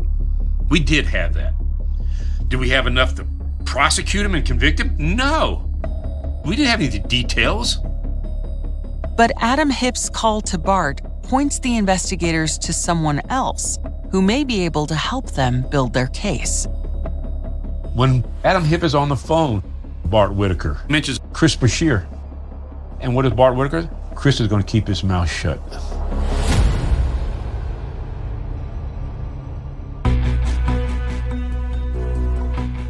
Adam tells police that Chris Brashear is a former roommate of Bart's. Detectives track down Chris and bring him in for questioning. Well, first of all, I appreciate you coming down. Yeah, man. After establishing the relationship between Bart and Chris, detectives hone in on the night of the murder. Do you have any idea who did the shooting? Who did the shooting? Yeah, any ideas at all? Man, I mean, it's a pretty gross incident to me. I mean, I wouldn't even know where to start. I mean, it's kind of a blunt question. Has Bart ever approached you about killing his family? Well, never talked to you about that or anything like that? No. Never even joked around about it? No. So, did you go anywhere that night? Yeah. Where'd you go? Went to, what's that place? Hooters? Hooters? Yeah, that's right. And it was you and Steven? It was, yeah, Steven, his girlfriend, and myself, yeah. Investigators believe that Chris Brashear is lying to them. They learn that Steven is Steve Champagne, another former roommate of Bart's. And if Chris is providing Steve as a false alibi, detectives consider whether he might be involved as well.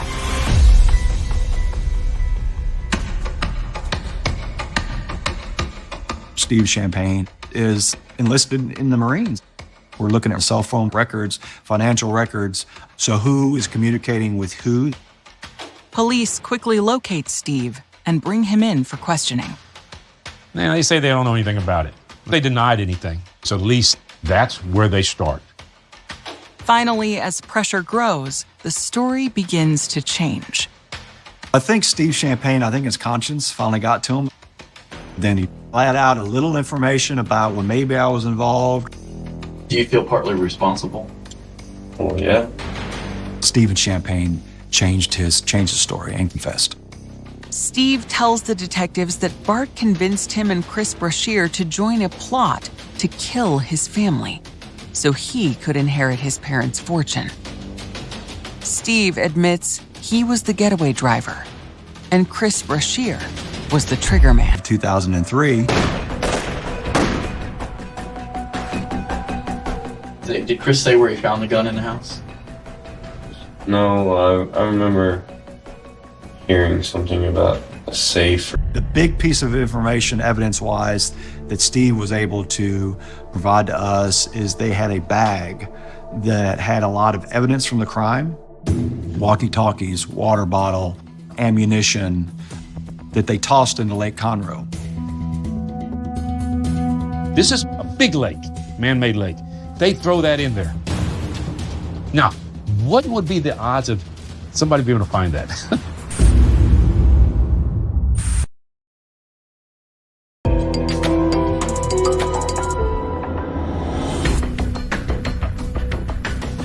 Steve Champagne, a suspect in the murders of Tricia and Kevin Whitaker, claims a bag full of crucial evidence was tossed into Lake Conroe, 50 miles north of Houston, and agrees to take police to the spot.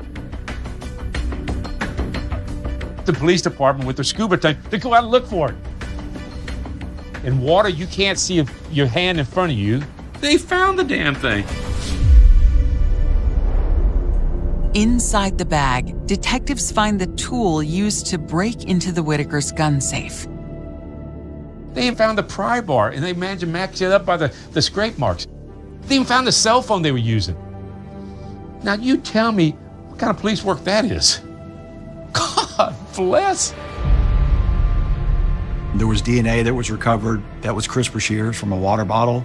There was ammunition that was consistent with the ammunition that was involved that killed the family. Tangible physical evidence that links these individuals to this crime. With the evidence now in hand, detectives have what they need to confront Bart. But he's nowhere to be found.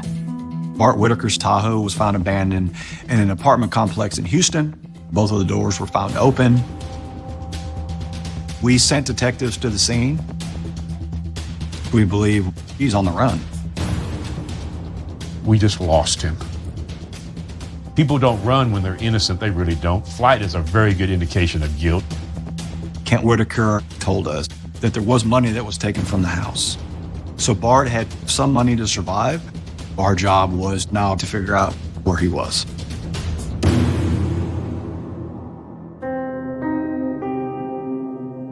The news of Bart's disappearance is one more shock for his friends and family, already devastated by the murders. That was the big kind of aha moment, was when Bart left. So that's really when everything, all the puzzle pieces just immediately connected. And I realized, gosh, the worst possible explanation for this is true. It's too much to really break it down into a coherent single thought. Shock, disgust, and disbelief almost that someone could plot and plan out something like this.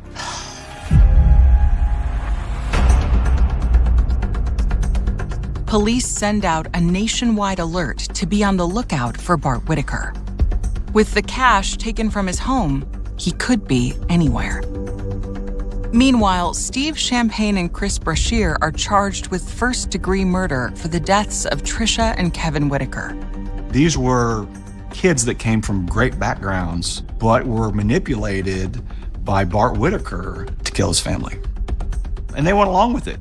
because Bart had promised them a cut in his inheritance. And he had told them that, hey, it's going to take a little while, but I am going to give you some money. For months, there are no leads to Bart's whereabouts. So we worked with Crime Stoppers to put out that we were looking for the whereabouts of Bart Whitaker. There's a Crime Stoppers award of $10,000. If you get information that leads to this arrest, we'll pay you $10,000. 18 months after the murders, police get a call from a man named Rudy Rios. Rudy Rios said that he had known Bart Whitaker and he knew where Bart Whitaker was because Bart Whitaker had assumed his identity and he went to Mexico. Rudy Rios claims Bart paid him $3,000 to be transported to Mexico, and that Bart has been living there for more than a year. Bart Whitaker shacks up with a female and begins a relationship with her. Mexican officials agree to cooperate with American law enforcement. Almost 2 years after the murders, they track Bart down, and on September 24, 2005, he is returned to the U.S. We call up Ken Whitaker and said that he's going to be getting out of Mexico, but there was no deals made whatsoever. They just got him out. Put him back here and put him in jail. We had already made a decision. The only person we were seeking the death penalty was the mastermind, Bart Whitaker. But Bart's defense attorneys work to thwart the possibility of a death sentence. At the heart of their strategy is Kent Whitaker. Mr. Whitaker did not want the state of Texas to put his son to death, which is usually just kind of a reverse of roles where the family wants the maximum. To forgive somebody of doing the most horrendous thing possible serves as a model of forgiveness. Something I think about all the time. His standard was, I believe he's changed, and I'm going to forgive him. My standard is, he hasn't changed, and you can't forgive him.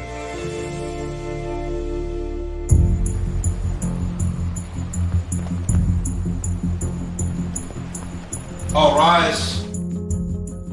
Bart Whitaker's capital murder trial begins on March 3, 2007, some 3.5 years since the killings at his family's home. In my opening statement, I told the jury panel, you're about to hear a tale of subterfuge, deception, and greed, which will lead you to one conclusion, that Bart Whitaker had his family murdered.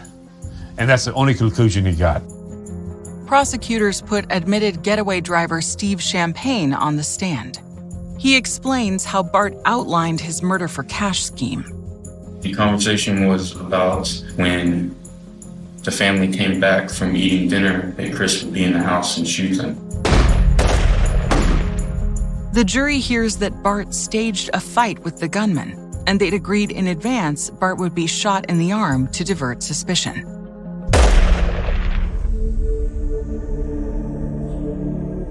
The trial lasts 6 days before the case goes to the jury on March 8, 2007. They deliberate for just an hour and a half before coming to a unanimous decision. The guilty verdict was very quick. Now the jury must decide whether Bart Whitaker should live or die. Call your next witness. Bart Whitaker. He needs to be sworn, Your Honor. Bart didn't testify during his trial, but now, in the penalty phase, makes a last-ditch effort to save his life. Please stand before the clerk and be sworn.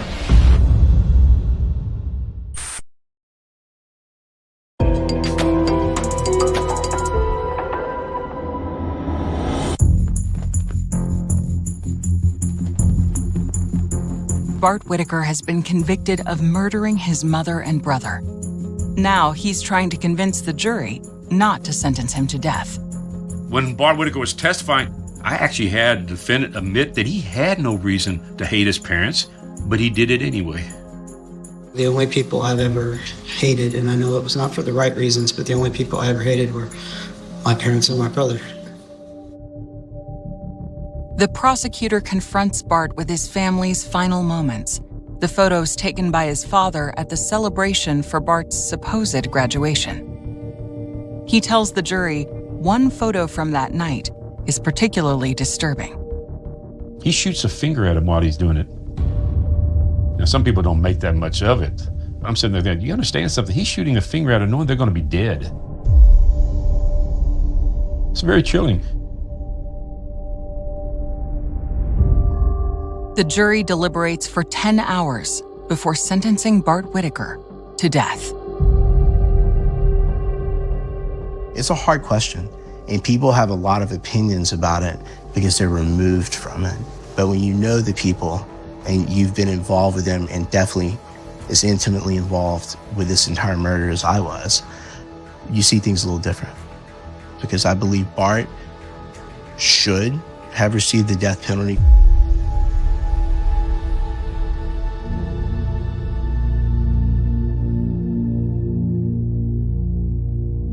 Bart's accomplices agree to plea deals. Triggerman Chris Brashear is sentenced to life behind bars. And Steve Champagne, the getaway driver, receives a lighter 15-year sentence for cooperating as a key witness. How do you even begin to broach that conversation with someone? Like, there's no icebreaker for, hey, will you help me kill my family? It's brought me to the conclusion that evil is real, very tangible, and it has a long plan behind it, and I truly think Bart was evil.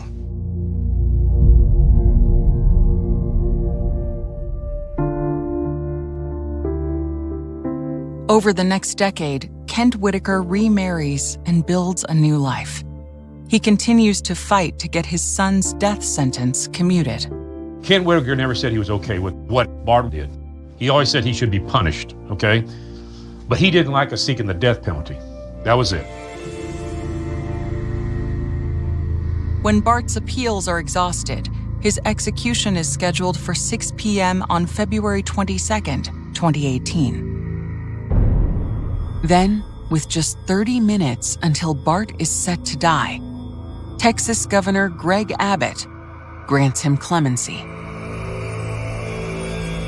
And left, and I found on the news that they commuted to life.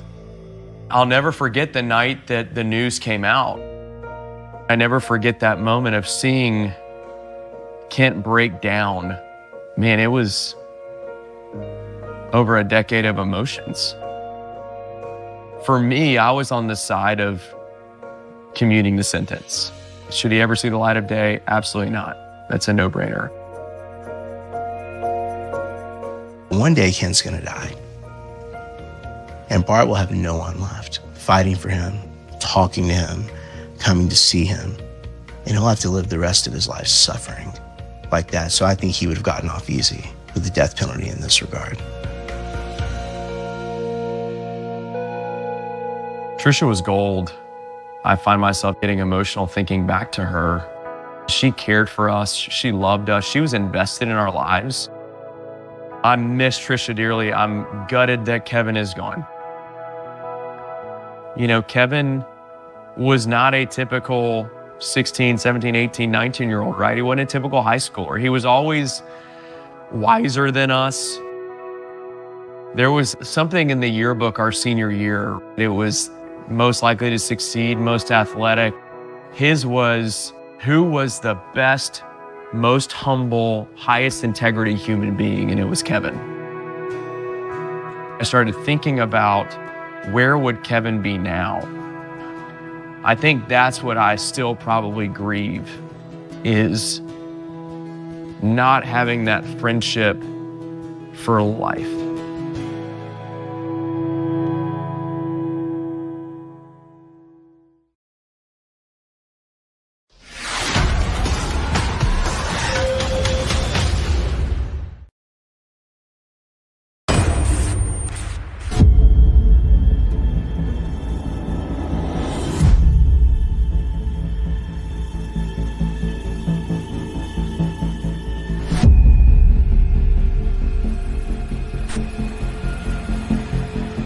She's walking at a quick pace. You can tell that she's comfortable with nobody behind her. And within minutes, she has vanished into thin air. I said, "What do you mean they can't find her?"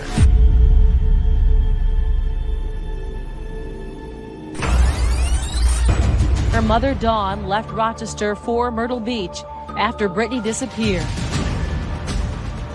Helicopters, ATVs, horseback. I saw what it was like to lose a child. I had to find my daughter, and I wasn't going to stop until I got answers.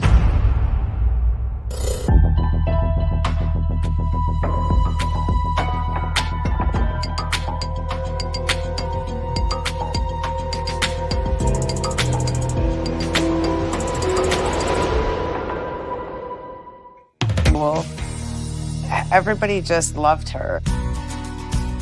We met through some mutual friends, started hanging out like normal teenagers. She just loved going and doing things. She wasn't somebody that liked to sit still. When she was younger, Brittany was very sassy, loved to perform in front of people. She used to sing, and she would put on shows for us in the backyard.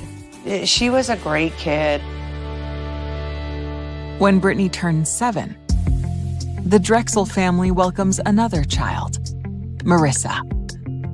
When Marissa came along, she was very excited to have a little sister, and she was like a second mom. She would always help me. She would want to hold her all the time. She would want to feed her and play with her, and she loved being a big sister. We had that bond where we could just lay and talk about things, or we could have those mother-like-daughter talks with each other, and she was always there when I needed her. 6 years after Marissa was born, Camden came along, and Brittany was a lot older. Like, Camden was her baby. Like, she just adored Camden. My sister was a social butterfly. She had millions, billions of friends. She was full of energy. She was a spitfire. She was full of, I don't know what word I want to use. She was full of life. That year, Brittany starts dating her first real boyfriend, a classmate named John Greco. When we first met him, he had come over to the house because he wanted Brittany to go to prom with him. You know, she was going on 16, and we'd said, sure, bring him over, you know, we'll meet him and stuff. John came from a great family. His parents are super nice, and Brittany adored him. She had a lot of big dreams and goals. She wanted to move out of Rochester. That was a huge thing. My sister was into fashion. Brittany liked making clothes. She had quite a few drawings. She would like dye jeans like with bleach, and her friends would buy them and stuff, and she also wanted to model. She said, I'm gonna have like 6 kids, and my husband's gonna stay home with them, and I'm gonna go to work. And I'm like, yeah, good luck with that.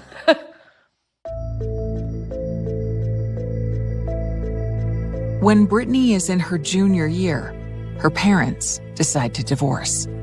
It throws her into a tailspin. She was upset about the divorce going on. It hurt, you know, and of course, as a child, you're going through emotions, and, you know, there was a lot of emotion there. It took a while for Brittany to come down when she was angry, to come down from it. There was a lot going on at that time, and a lot of her schoolwork was falling behind. And so Brittany had asked about going to Myrtle Beach. Spring break here, everyone leaves. It's either still really cold, wintry, or it's rain and gloomy out. Myrtle Beach was a party scene, big city for teenagers who want to go out and have fun, or people in their young adulthood. I told her, I said, Brittany, I don't think that's a good idea. I said, you know, I want you to get caught up in your schoolwork. She's like, well, Mom, I want to go to Myrtle Beach. And I just told her, you know, you're not going. And she goes, why, Mom? I said, you're not going to Myrtle Beach. I said, there's no parental supervision. I said, I don't know the kid you're going with. And I said, something's gonna happen to you. And Brittany said, Mom, nothing's gonna happen to me. I'll be fine. And I said, well, Brittany, you're not going. So about an hour later, she said, Mom, since it's my spring break, can I go stay at my friend's house? And I told her it was okay for her to stay there. On the night of April 22nd, 2009, unbeknownst to her family, Brittany and two classmates, Alana and Jennifer, began a 13-hour drive to Myrtle Beach, South Carolina. I had called her and I said, Britt, what are you doing? And she's like, well, I'm gonna go to my friend's house. We're gonna watch a movie or whatever. And she says, I love you. And I told her, I said, I love you too. Me and my mom thought she was here. But in reality, she wasn't. I told her I missed her. And then I said, wait, before you hang up, I want to say goodbye, I love you, one more time. It's the last time I heard. On Saturday evening, April 25th, Brittany texts John that she needs a break from the girls she traveled with. The girls she went down with, I think, were a year or two older than her. And because they're girls, they're young teenage girls, and they were fighting. She told John she felt alienated and alone. She wanted to come back home. Brittany tells John that she ran into one of her classmates, Peter Brazowitz, and has decided to go visit him at his hotel. Around 9:15 p.m., Brittany abruptly stops texting John. It's unlike her, so he worriedly calls her family. John said, Brittany's in Myrtle Beach and they can't find her. I said, what do you mean they can't find her? I was livid. I said, I can't believe she went to Myrtle Beach because she had never done that in the past, like lied to me or anything like that. John came to my house. We were calling the kids that were in Myrtle Beach. The girls wouldn't answer their phone. I kept calling Brittany's phone. And it would ring and it would ring. And then it went directly to voicemail. Every time I called Peter, Peter answered the phone every single time. But he's like, I'm not her babysitter. And at that point, I said, we need to get in touch with Myrtle Beach Police Department. Dawn calls the Myrtle Beach police to report Brittany is missing. But she doesn't stop there. She decides to drive to South Carolina herself. My mom said, listen, you're going to go with your dad for a couple days. I have to go.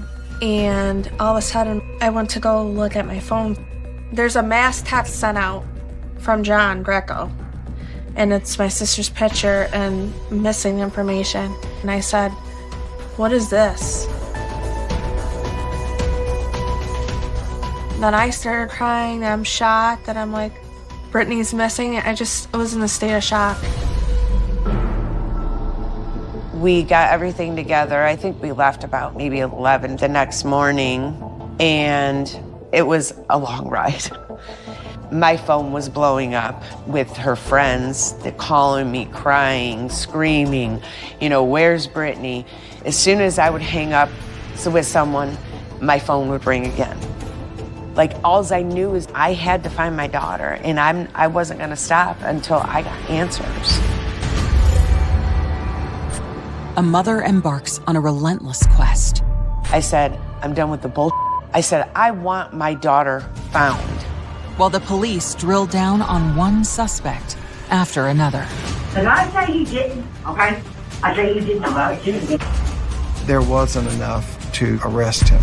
And he said, you're smart, you'll figure it out. It felt like a roller coaster. You're just like, is she ever gonna be found?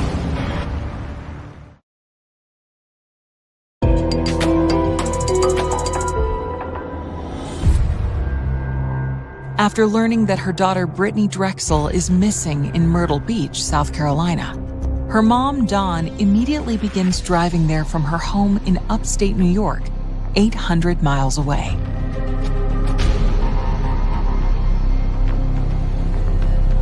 So I get to Myrtle Beach and I go to the police station. But officers tell Dawn that with no evidence of a crime, there's little law enforcement can do. When she describes the argument she had with her daughter about spring break, they suggest that could be why Brittany isn't responding to calls and texts.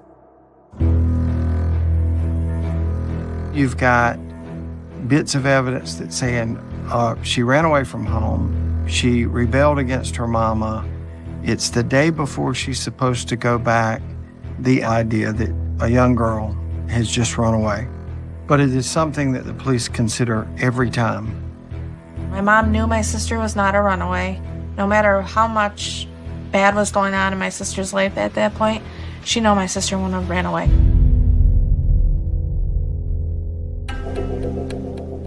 After failing to gain any traction with law enforcement, Dawn decides to take a different approach. I go straight to the media. I went to Channel 13 and, I said, my daughter's missing. I want to get her name and face out there. Her mother, Dawn, left Rochester for Myrtle Beach after Brittany disappeared. To feel, that you don't know where your child is. You don't know if they're alive. You don't know if they're hurt. It's horrible. Figured I'd be able to find her, and I'd have her back in a couple days and we'd just go home. And we just started looking everywhere, like on Ocean Boulevard, and talking to people, seeing if people seen her, showed her picture, and we were putting posters up. So we did that probably for about a good solid week. As Dawn continues to search, her media efforts catch the attention of the police and spurs them to action. Detectives begin by interviewing the last person Dawn believes saw Brittany on the night she vanished, her classmate, Peter. Peter was a little bit snarky, like, don't bother me. And the police were thinking, everybody wants to help. He doesn't want to be bothered. He said, I did know Brittany. I had met Brittany. We had hung out. We had texted back and forth, but I didn't have anything to do with her disappearance. Peter claims that after Brittany left his hotel, he was hanging out with friends all night. While detectives check out his alibi, they also seek out anyone else known to have been in contact with Brittany in Myrtle Beach, including the girls she drove with from New York. They went through each and every one of Brittany's friends for the short time that she was here, and they really scoured everything about them, and they were able to rule them out. Peter's alibi also checks out. He was able to show that everything that he was telling them was true. But the investigation into Peter does lead detectives to a major discovery. His hotel, the Blue Water Resort, has surveillance cameras. And they captured images of Brittany on the evening of April 25th. Brittany enters the hotel at 8:33 p.m.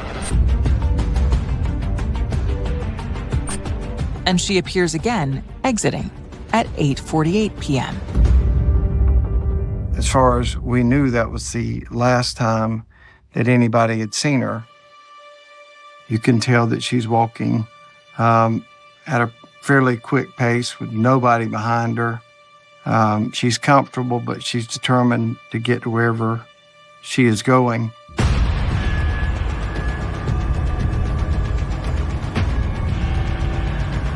It's just after leaving the hotel that Brittany exchanges her final texts with her boyfriend, John, at 8:58 p.m., expressing her desire to come home. Within minutes, she has basically vanished into thin air. Investigators request Brittany's cell phone records, hoping they might shed light on her whereabouts. They did a tower dump back from the day that Brittany went missing on all of the cell towers. The cell phone records arrive a week after Brittany's disappearance. At 11:57 on the night of April 25th, Brittany's phone pings near the North Santee River in McClellanville, a small town 60 miles south of Myrtle Beach. That's nearly 3 hours after the surveillance video shows Brittany leaving the Blue Water Hotel. They started searching in a very heavily wooded area for her. I mean, helicopters, ATVs, horseback. It was overwhelming because it's a forest where they were looking for her. And they told me if she was put out there, she would be probably dead within 6 hours because of the wild boar, the alligators, just all the wild animals. But you have to have hope. You have to have faith. Everybody was there. There was a lot of people that were looking for her. It was a needle in a haystack.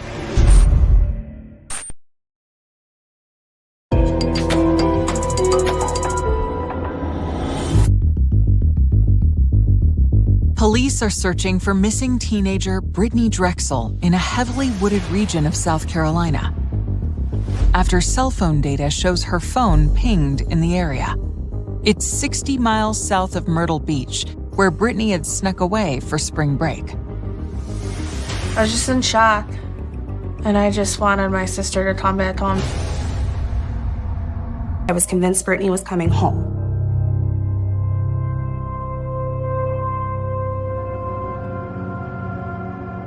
I left at the end of June, and then I went back to Rochester. But I was calling law enforcement every day. I just wanted to find my daughter. Days, weeks, months, and then years pass with no answers for Brittany's family and friends. I felt like nothing was going on in Brittany's case. This went on for years. I mean, you're talking, she went missing in 2009. I can tell you, the ball was dropped here. The police wanted me to go away. And I felt like I had to just keep after them and after them and after them. And I didn't care if I was bugging them. I don't care. You're gonna answer to me. I am her mother.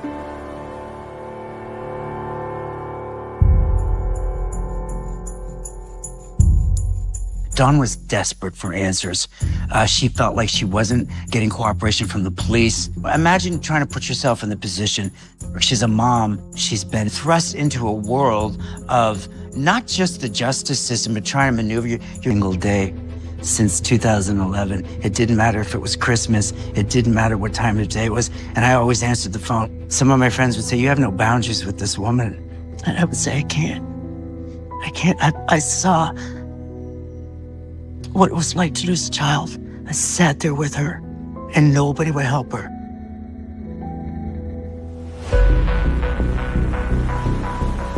After more than 2 years with no answers, on August 1st, 2011, out of the blue, Myrtle Beach police receive a strange and stunning call from a young woman. The story she tells concerns her father, a man named Ray Moody. She said, "I think my dad had something to do with Brittany Drexel's disappearance." Mr. Moody, his main girlfriend was Angel, and there was a time that Angel called over there one night and said that Ray was going to get all of them locked up because of what he had done to that girl.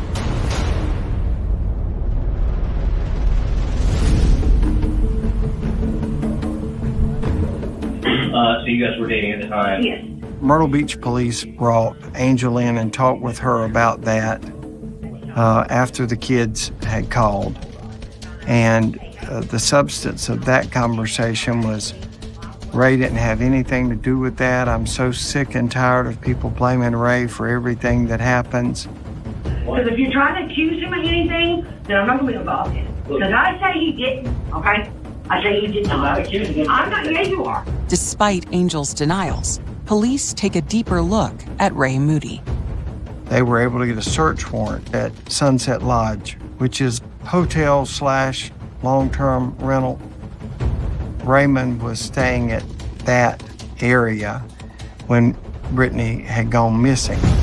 SLED crime scene technicians, with help from Myrtle Beach Police and the Georgetown County Sheriff's Office, searched an apartment at the Sunset Lodge south of Georgetown today. They were looking for anything that would tie Ray to Brittany Drexel.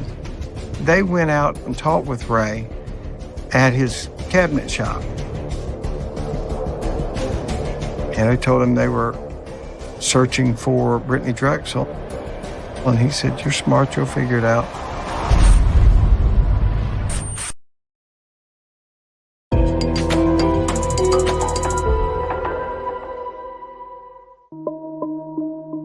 After years with no leads, Ray Moody is a suspect in the disappearance of Brittany Drexel. Detectives are questioning him after his daughter reported her suspicions about him to the police. That investigation, that part of it, the search warrant, yielded nothing fruitful. There wasn't enough to arrest him. Once again, the case goes cold. It's now been 7 years since Brittany vanished on a spring break trip to Myrtle Beach. I can tell you it felt like a roller coaster ride. That's what it felt like. You know, ups and downs. They would get tips and then it'd be like, oh, you know, maybe she's getting located or whatever the case may be. And then there was false hope. And then that really kills you inside, you know, because they're like, you're just like, is she ever going to be found?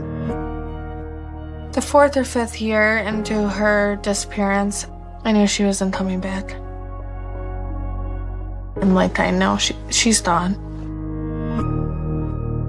It's a strange feeling to have to switch, looking for, you know, somebody physically here, and now we're just looking for, you know, what's left. And that, I think, was the worst thing I've ever gone through, emotionally, the worst thing I've ever felt. Law enforcement would call me and I would talk to them, and this went on for years. I spent, I can't tell you how many hours just on the internet doing research. I obsessed over watching the video of Brittany walking in and out of the hotel. I would slow it down to see if there was anything that I could pick up on. I would speed it up. I mean, I watched at all different angles. I couldn't watch it enough. The informant is an inmate named Taquan Brown, serving a 25-year prison term for manslaughter. He claims that he witnessed a man named Timothy Deshaun Taylor rape and kill Brittany. He tells the story that Brittany Drexel had been kidnapped in Myrtle Beach, was brought to a house near McClellanville, and she had been raped and tortured and all sort of terrible stuff. And he was over there and saw all of this stuff, and she had ran out the back door, and they had called her and brought her back in and killed her. So I was just sitting there sobbing, and I couldn't even talk. I couldn't do it. The FBI told me she tried to escape and she ran out. They went to go get her, brought her back, and then they ended up shooting her. And then they rolled her up in a blanket or a rug and then threw her in an alligator pit.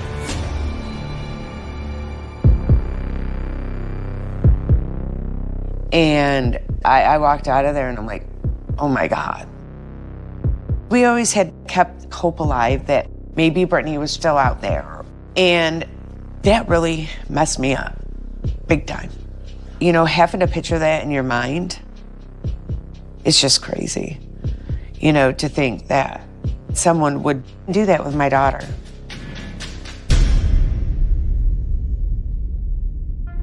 Agents furiously work to confirm the details provided by the informant. Now, what really corroborated his story was Brittany's cell phone had pinged in an area the direction of McClellanville. Even though that's where the inmate claims Brittany was murdered, investigators know their previous searches in that area were big news stories, and that confidential informants will often say anything in hopes of getting a reduced sentence. Look, CIs will lie, and I don't use CIs unless I can back up what they're saying. Timothy Deshaun Taylor is already in jail on separate robbery charges. Authorities work to keep him behind bars while they look for any information that might support the confidential informant's claim. But Dawn believes the awful story could be true. Dawn did not allow herself any time to mourn. She quickly shifted from, I don't know what happened to my daughter, to where's her body? I want my daughter brought home. I said, I'm done. I said, I'm done with the bullshit. I said, I want my daughter found, so I don't have to wonder where she is anymore.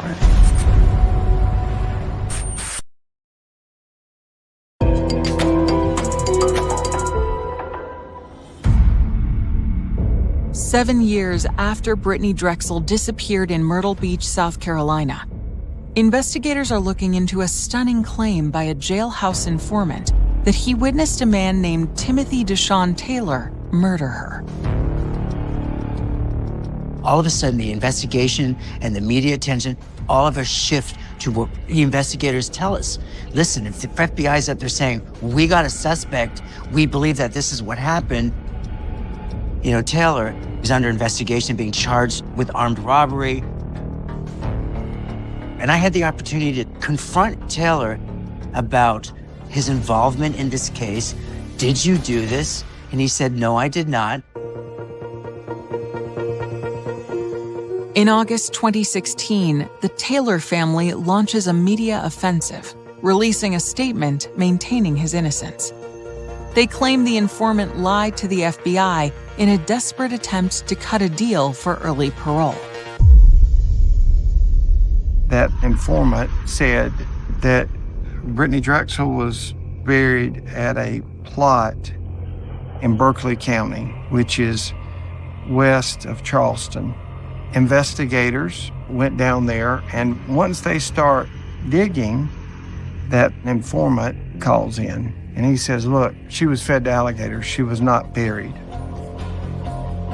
Brown later came in and said, all of that was untrue. I lied. So none of that went anywhere, but there were many more like that, false leads. Police eventually cleared Timothy Deshaun Taylor of any involvement in Brittany's disappearance. It's another emotionally draining twist for her family and friends. And by that point, I was so frustrated. I didn't really trust anybody. So after that, I was on the phone with the FBI every week. I mean, they would keep in contact with me, let me know what was going on. The FBI agents, since 2016 on, were determined to find out what happened and bring my mom that justice that she was grieving and asking for, and the justice that obviously all of us wanted. I had a meeting with the FBI and some of the law enforcement that was involved in Brittany's case. I just felt like Brittany's never going to be found. This is ridiculous.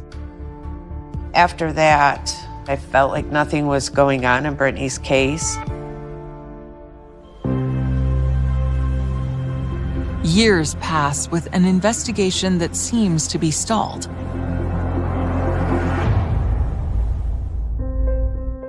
Then, in May 2022, 13 years since Brittany was last seen, once again, there's a phone call out of the blue. And once again, it offers hope. Have been involved. Police were unable then to connect him to Brittany's disappearance. Now, his lawyer claims Moody has a story to tell, but he'll only tell it to state authorities and not the FBI. He wants to stay in the state system. He does not want to go in the federal system because he knows he's going to spend the rest of his life in prison, and he wants to be closer to family members. And if you go in the federal prison, you may be in West Virginia, you may be in California. Where are y'all from? Alabama. Yeah, that's right. I thought, yeah. Ray Moody sits down with state investigators and begins laying out the details of what he says happened on the night of April 25th, 2009. Ray said that in 2009, he and Angel had come to Myrtle Beach. They were riding down the boulevard. He said, so a young lady came out of a hotel, and he said that he and Angel were smoking pot, and Ray asked Brittany, do you want some of this pot? And she said, yeah. Ray said that Brittany got in the back seat. They went where he and Angel had been camping at the pole yards, and they were just going to hang out there for a while. We're just having a good time, smoking some pot and stuff, you know. Angel left. And while she was gone, I changed the whole subject of what was going on. Can you describe the events that happened that when Angel leaves? So Angel's obviously not involved. Can you talk us through that? I made her take her clothes off. Yeah. And she was pretty cooperative. Yeah, she was. But it was against her will. It was, yeah. Did she say anything to you specifically or at that time? She said she was she'd tell Angel on me. And did you start to have sex with her, or did something happen to stop that? To stop me? Yes. No, I did. I raped her. And he said, she scratched me. I hit her. All of that was over. And he said, then I killed her. He said, I strangled her to death. Ray Moody never showed any remorse. Was a very disturbed individual at a deep level. Angel came back and said, where is Brittany? And he said, you don't see her, do you? And she said, no. He said, well, don't ever ask about her again. The next morning before daybreak, he got up and he said, I dug the hole, buried her body.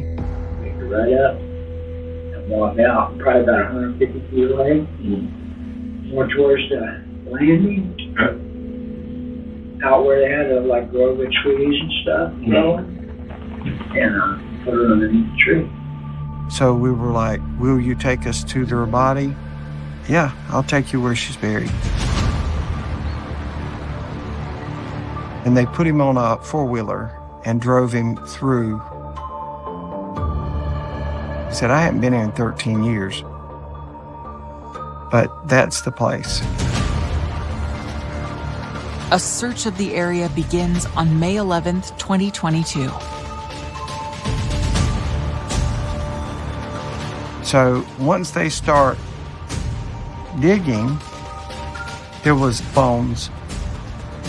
There was a nose ring, and there was one contact lens. The next day, they had her as Brittany by her dental records, and then within 2 days, they had DNA that said that is in fact Brittany Drexel.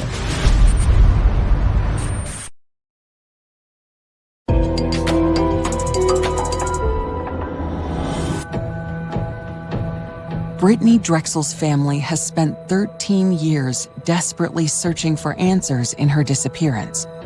And now, with a suspect in custody, they finally have them.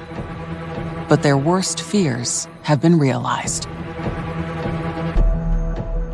I was so mad because Raymond Moody had been person of interest back in 2011.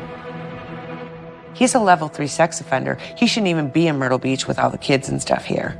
Okay? You've got to be kidding me. The most frustrating part of this whole investigation for me is I learned that the day after Brittany Drexel went missing, they pulled Raymond Moody over. When you get a speeding ticket, it came up that he was a registered sex offender. He has scratches on his face. There's a missing girl in town. It doesn't take a genius to say, hey, wait a second.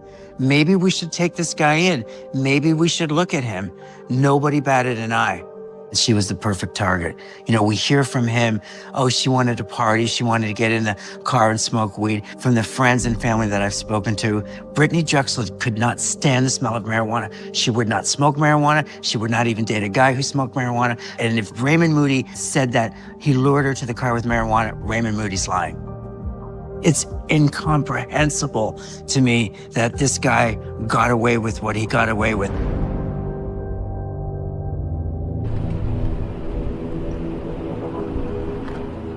I will accept your plea to murder, criminal sexual conduct in the first degree, and to kidnapping. October 19th, 2022, Raymond Moody pleads guilty to murder, rape, and kidnapping. He is sentenced to life in prison with an additional 2 consecutive terms of 30 years. His girlfriend, Angel, is not charged with any crime.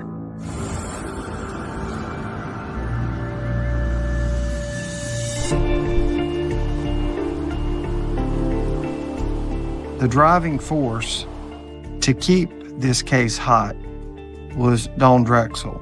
She was hitting a lot of the same obstacles the police were, but she constantly came back into town, constantly looking, constantly calling. And even though it had to be excruciating, this is something that she has had to endure for 13 years to make sure that she got answers. And as terrible as those answers are, she stuck it out and she got them. And I don't think it would have been possible but for her persistence. She didn't allow anybody to forget about Brittany. Dawn is a complete icon to me because I don't know how mentally, health-wise, I could have handled it. That strength from me, I think I felt like I had to find her. It was like a mission. Until we reunite with my sister, Brittany, we will feel we got the answers we wanted, but it will never fill that missing piece in our family. She's still gone. Brittany was just a beautiful person, and she would do anything for anyone. About a month before everything happened, it was my birthday party. We all went to dinner with my parents, and we just had an absolute blast. Brittany was laughing and having fun. She ordered this obnoxious steak, and Brittany was 110 pounds soaking wet. So my dad was kind of looking at her like, are you sure, kid? And was really eyeing her, and she's like, yeah, and I want a grasshopper milkshake too. It's the personality, her love of life, her infectious attitude, her smile, her laugh, her goofiness. There's nothing I don't miss.